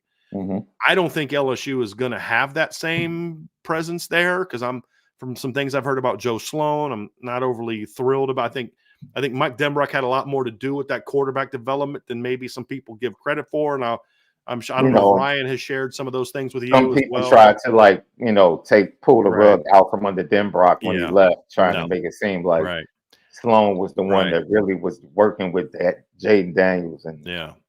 But to your point, and this is true for Notre Dame's top commitments and everybody's top commitments, it is a long way away from signing day. We are 11 and a half months away from signing day. So yeah, that's going to be a tough one. Can they hold on to it? We'll find out. Because once the quarterback field starts to narrow and like George McIntyre makes his decision and some other top guys make theirs, and these big time schools are left without that kind of guy, then you start seeing some financial offers get ramped up, and that's when you see guys come in. Because Jaden Rashada was committed to Miami for a while. And then all of a sudden he went from Florida to there. I mean, it was Florida. Which one was it? Florida to Miami to Arizona State. Right. So these things change quickly. I mean, Dante Moore was all Notre Dame for months and then all Oregon for months. And all of a sudden, boom, just like that, it's UCLA. So, yeah, it's going to be a battle. Now, do I think LSU has a chance to hang on to him? Of course, because of the track record of success. And I don't think Bryce is just going to be a kid that's just going to – from what I know of him, and it's not a lot, I've never been told he's a kid that's just going to – like Jaden Rashada never hid the fact he was going to go for the biggest payout. He never shied away from that. I think Bryce is looking for the right combination of the two, which is what I think Dante wanted, although I don't know that that's what his dad wanted. And so I think Bryce is picked LSU because it's a combination of I'm getting a really good financial package, even if it maybe isn't the top financial package. But who right now, with all due respect to Lincoln Riley, what school can say right now within the last 5 years, which is the time frame that matters most to these young men, can say that they have a better track record of producing quarterbacks than LSU right now? Maybe Alabama. Ohio State, but Alabama maybe. But I don't think kids look at Mac Jones and be like, I want to be the next Mac Jones. No, I'm just saying. To a degree, Bryce Young, maybe. But here's the thing, though. Joe Burrow, to me, is doing it in the NFL. Bryce isn't. Mac Jones isn't. Tua Bryce didn't walk in with 2 all-pro receivers. I'm not knocking him, but that's what matters to these kids, right? They're watching Joe. Now, of course, Joe Burrow got hurt. Just saying, Bryce. I said that because they had a run of pretty successful quarterbacks up until Jalen Milroe. They totally changed the view of quarterbacks at Alabama for it's a 5-year run, 5 to 6 year run. Yeah, because you had Tua in 18 and 19, Mac Jones in 20. Yeah, well, it went from Jalen to Tua to Mac. I don't know that a lot of kids again, we're talking about 16, 17-year-olds who were 10, 11 years old when Jalen Hurts was at Alabama. Right. I think most kids that are 16, 17, 18 years old probably look at Jalen Hurts as more of an Oklahoma guy than a Bama guy. And that's who we're talking about here is how young people are going to perceive it. But 2 of the last 5 years, LSU has had the best offense in college football driven by a Heisman Trophy winning quarterback. Because here's the thing, Tua never won a Heisman. Mac Jones never won a Heisman. Bryce did, but then Bryce never won a championship like Joe Burrow did. So again, Alabama's probably the only school that can even compete and be in this conversation. Maybe Ohio State. But I don't know that Justin Fields was necessarily a guy that in college carry the same reputation that guys like Joe Burrow and Jaden Daniels did, right? They kind of masked. And I think the thing that hurt Justin Fields too is the COVID year hurt his chance to put up the kind of numbers he did the year before. Because the year before he threw 41 touchdowns, had 3 picks. So he played 8 games the next year. And that kind of hurt his ability to have the kind of success that a Joe Burrow, because Joe Burrow had one good year at LSU. That's it. Jaden Daniels had one great year, excuse me. Jaden Daniels had one great year at LSU. But they won Heisman's and they got all this, they built that up where, Michigan can't compete with that. Michigan's been a better team the last 3 years in LSU. Not even close. But if you're a quarterback, you're going to look at Michigan and look at LSU and be like, why the heck would I pick Michigan? Because I can elevate my team to a championship like Joe Burrow did. That's the kind of confidence if you're a kid like Bryce Underwood, you're going to have. Where, and I'm going to put up numbers and do all this, where Michigan's not giving me much of a financial package. And what am I going to go? The worst thing that happened to Michigan from a recruiting quarterback standpoint is the fact that they proved they can play a top 10 team on the road and not throw one time in the second half and win. Yeah. Like that is the worst selling point for trying to recruit quarterbacks. We don't need you. Yeah. You're a product of where LSU is like, we need an elite quarterback. Alabama, we need a big time quarterback. We need at USC a big time quarterback. Right? Michigan doesn't. They'll just have you hand off all day. Literally their quote unquote first round Heisman contending quarterback went 6 of 8 in a game that they won on the road against a team ranked in the top 10. 6 of 8. And they won. That doesn't happen. Could you imagine how bad LSU would have got beat by any good team if they took the game plan Michigan used against Penn State and put it into any big game they played in this year? Like could you imagine what the Bama score would have been if they'd have tried that, where Jaden Daniels doesn't throw a single pass in the second half? Just hands off the entire second half? It wouldn't have gone very well. They didn't sniff the playoffs with Jaden Daniels doing what he did. Yeah. So it would have not been good because they don't have Michigan's defense. They don't have Michigan, offensive line. It would have not been good. I guess since you said the kids would probably remember Jalen at Oklahoma. Baker, Kyler. Yeah, but again, Jalen, those guys were all before that. No, I'm just saying, right. Because this goes back to the premise of, dude, it has nothing to do with the current coach, current staff. Kids can Google last 3 quarterbacks at this place, at Oklahoma. Last 3 quarterbacks. They can get on YouTube. But the last 3 quarterbacks at Oklahoma are like Tanner Mordecai, Dylan Gabriel, and then Jalen Hurts. No, I'm just saying, not right at this moment, but I'm just saying in general. I get what you're saying. I just having when you talk to these kids, what you'll find is, like you and I, Sean, because we're older, we have much longer track. We're still thinking about Josh Heupel. Talk about Oklahoma. These kids have no idea that Josh Heupel played at Oklahoma. They weren't even born then. So like a kid who's 16 now, who's a junior in college, he doesn't remember Baker Mayfield at Oklahoma. He knows Baker Mayfield as an NFL player. Mm-hmm. Right? That's my thing. Kyler Murray was a 1-year guy. That was 5-6 years ago. So if you're 16 now, you're 10, 11 there. You weren't locked in like you are now. You were locked in on your favorite team. So the only way that would have mattered is if you grew up an Oklahoma fan. Right? Like I can tell you anything you need to know about 1988 Notre Dame, and I can tell you anything you need to know about 1988 Barry Sanders. Because I remember the team, I remember my favorite team, and I remember the best player in the country. I couldn't tell you a lot about a lot of other teams when I was 10. But I can tell you about my team.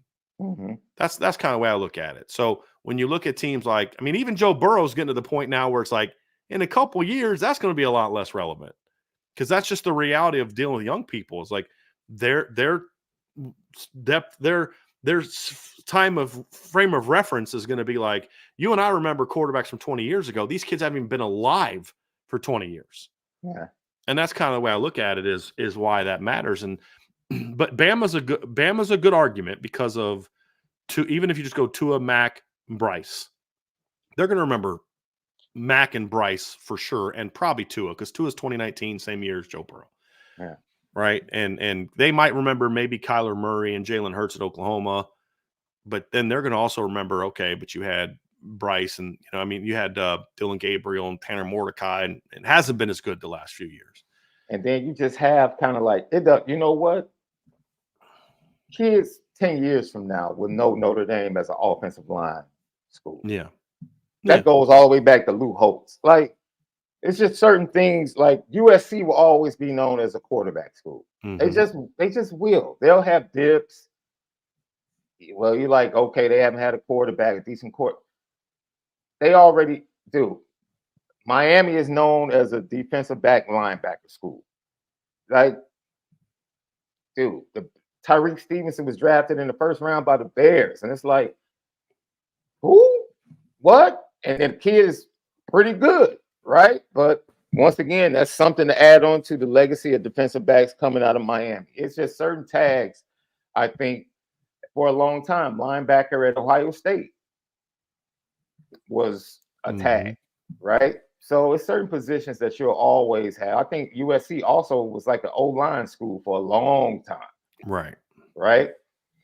So yeah, it's certain tags that are like universal and just kind of like stay with schools, and then others are like, yo, what have you done lately? You know, and I think Notre Dame is trying to add that. You know, what have we done lately? Yeah, you know, they're trying to add that at defensive back, wide receiver, quarterback, because tight end and old line are always going to be right. Well, it's like in linebacker, and it's got to be consistent. No team has had more Butkus Award winners in college football in the last 12 years than Notre Dame. Nobody. They have 3, but they didn't do it consistently, and that's an issue, right? Is like you can't have Jalen Smith one year and then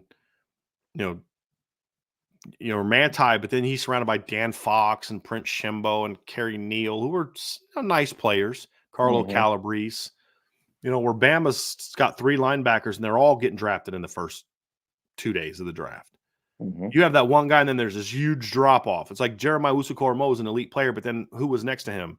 Drew White, Shane Simon, Osmar Bilal, right? Like there's all types of things that factor into it. To your point, Sean, it's that level of doing it consistently. You look at that Ohio State secondary in 2015, like they all got drafted. Backups turned into first-round draft pick.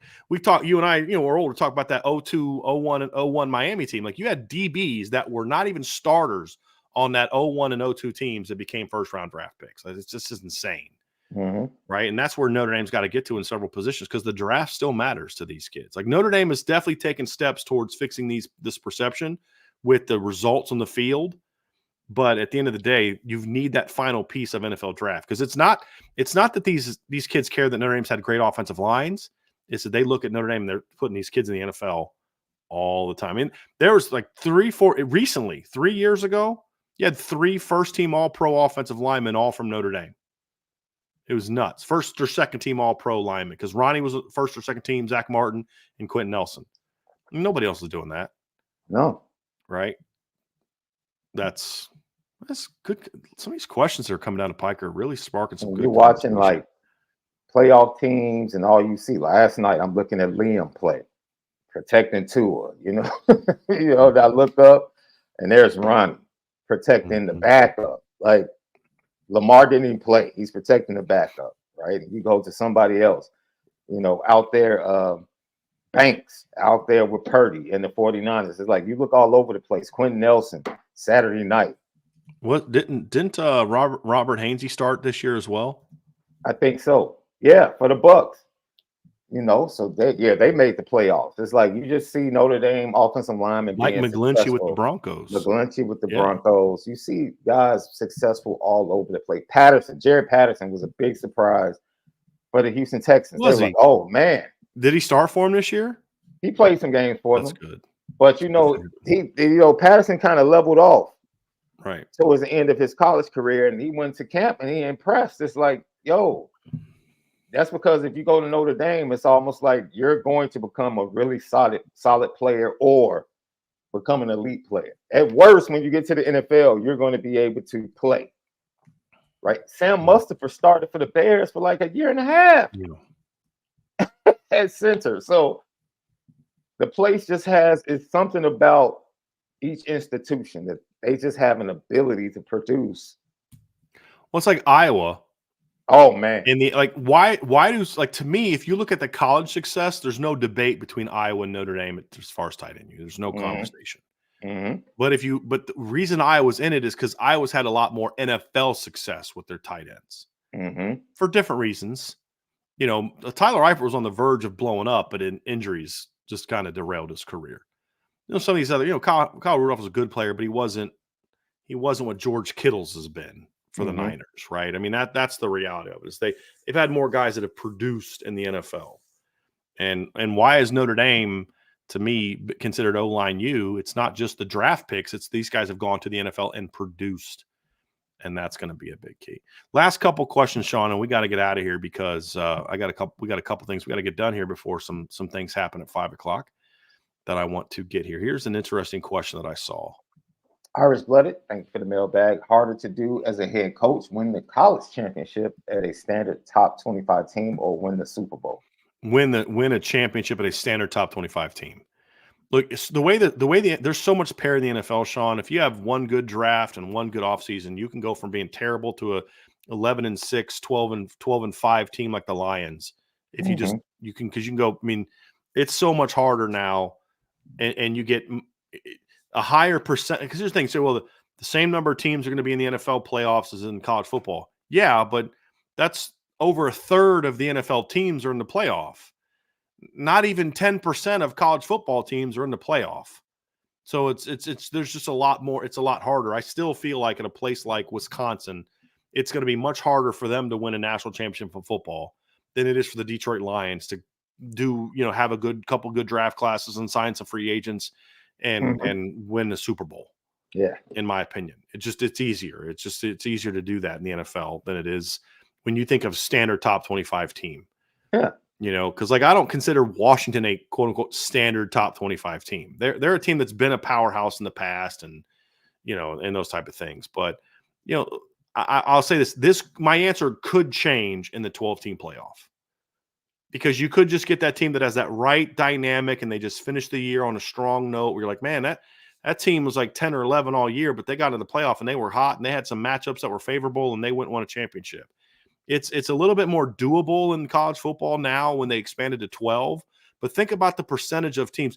This year, there was 133 teams in college football. 4 of them had a chance to play for a championship.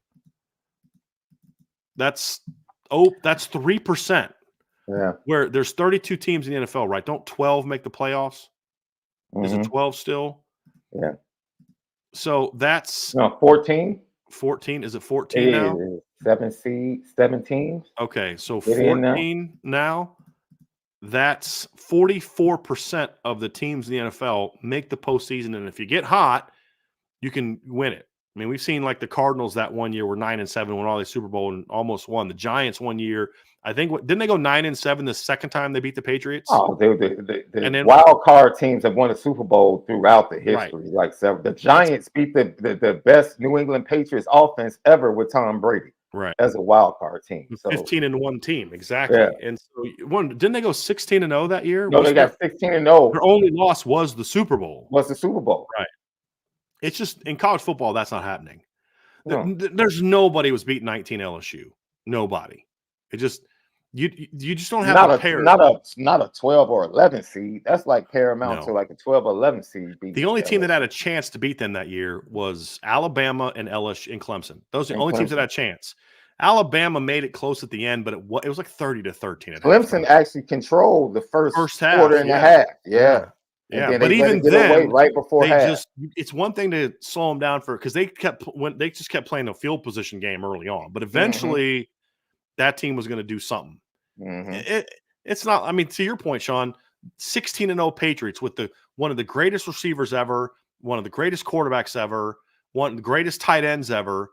They went out and 16-0, won all their playoff games, and then they go out there and get beat by a team that went 11-5, 10-6, something like that. I'll never forget during the press conferences, I believe it was Michael Strahan was like, yeah, our goal is to hold them to 17 points. And somebody ran and told Tom Brady and he laughed.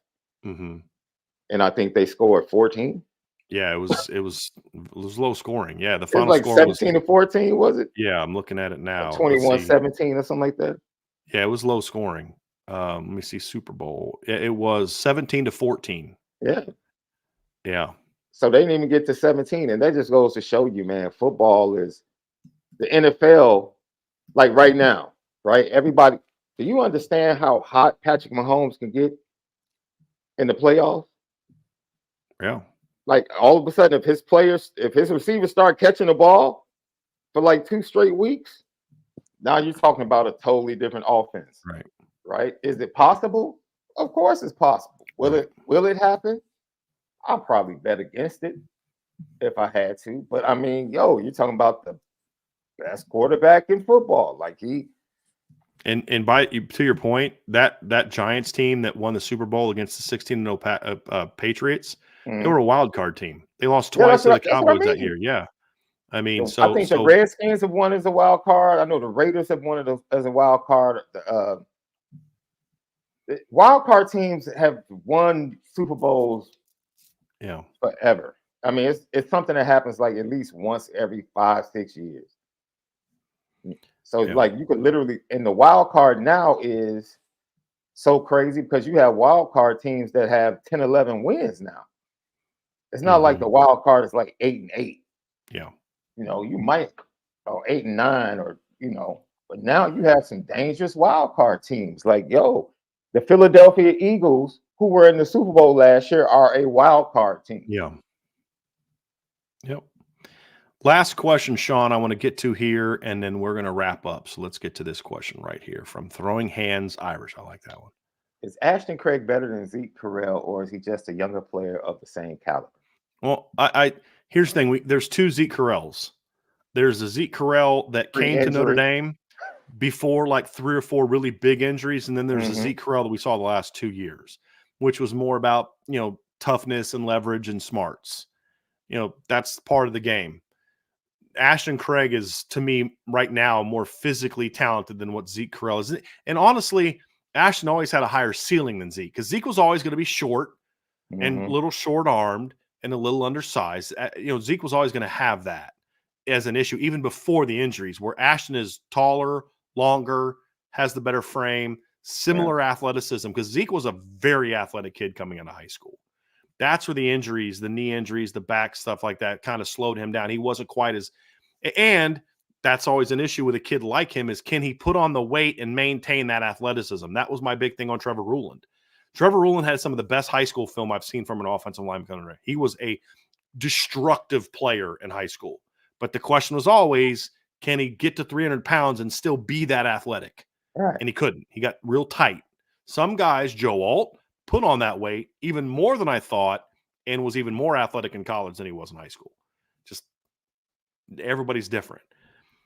But to me, Ashton has a higher ceiling because Ashton always had the bigger frame. Even though he was like 275 when he signed, he always had that bigger frame where you just knew getting to 300 was going to be easy for him.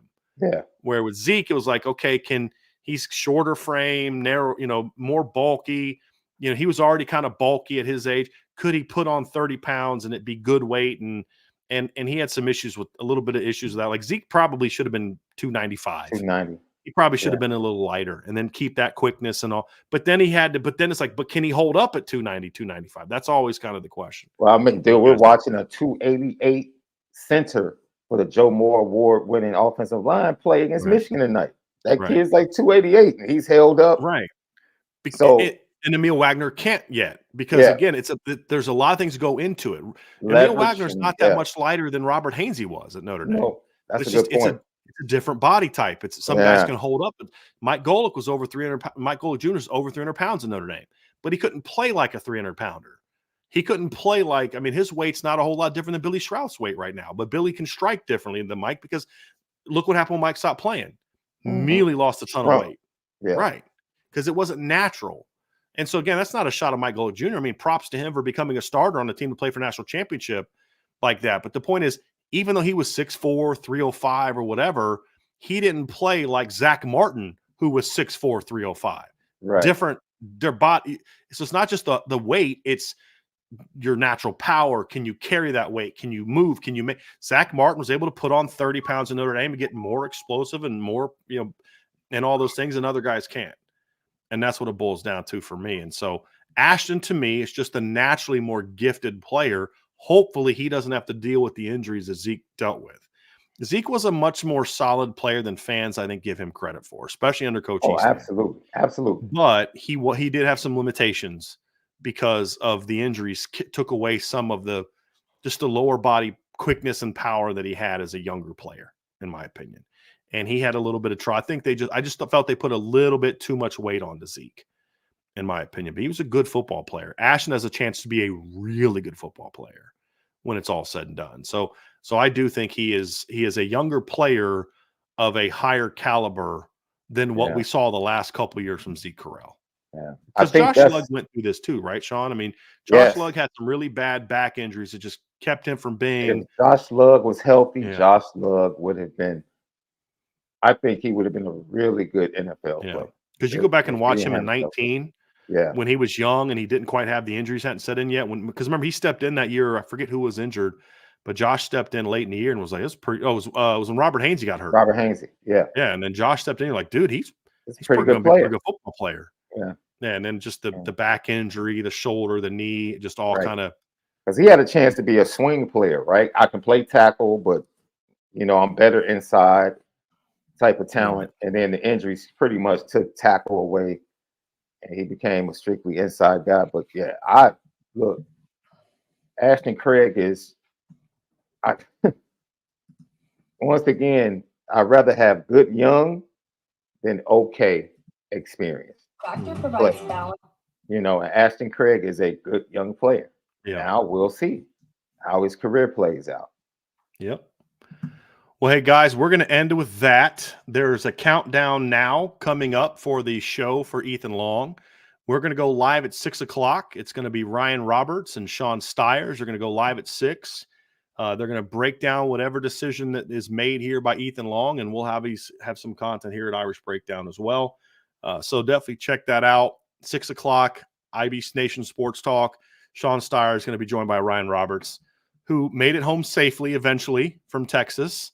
Got home, and he'll be back with me tomorrow. We'll have some conversations about recruiting and some other things going on. But tonight, 6 o'clock, Ryan Roberts, Sean Stiers is going to break down the decision that's coming up from this young man from Connecticut, who's going to decide between Notre Dame, Michigan, Ohio State, Penn State, and Wisconsin. So all the Northern powers are bound for Ethan Long. They'll break it all down at 6 p.m. So definitely do that. Before you go, folks, though, hit that like button, hit the subscribe button, hit the notification bell, share this podcast with all your friends and family. We would greatly, greatly appreciate that. And of course, make sure you sign up for the message board at boards.irishbreakdown.com. We would greatly appreciate that as well. David, thank you very, very much for that. We are going to have somebody ask if we're going to be doing some things differently in 2024 to make Irish Breakdown even better. We're definitely working on it. A lot of different things we're going to start talking about doing. I'm going to try, and there's a big hire I'm trying to make. I don't know if I'll be able to make it or not, but we're going to give it a shot. And then there's going to be some content changes that we're going to make as well. And we'll get to that as well. So anyway, everyone have a phenomenal rest of your night. We'll talk to you guys again here very soon, 6 o'clock. Sean and Ryan, be ready for that. IB Nation Sports Talk. Have a great day, everybody. Thanks for joining us on the Irish Breakdown Podcast.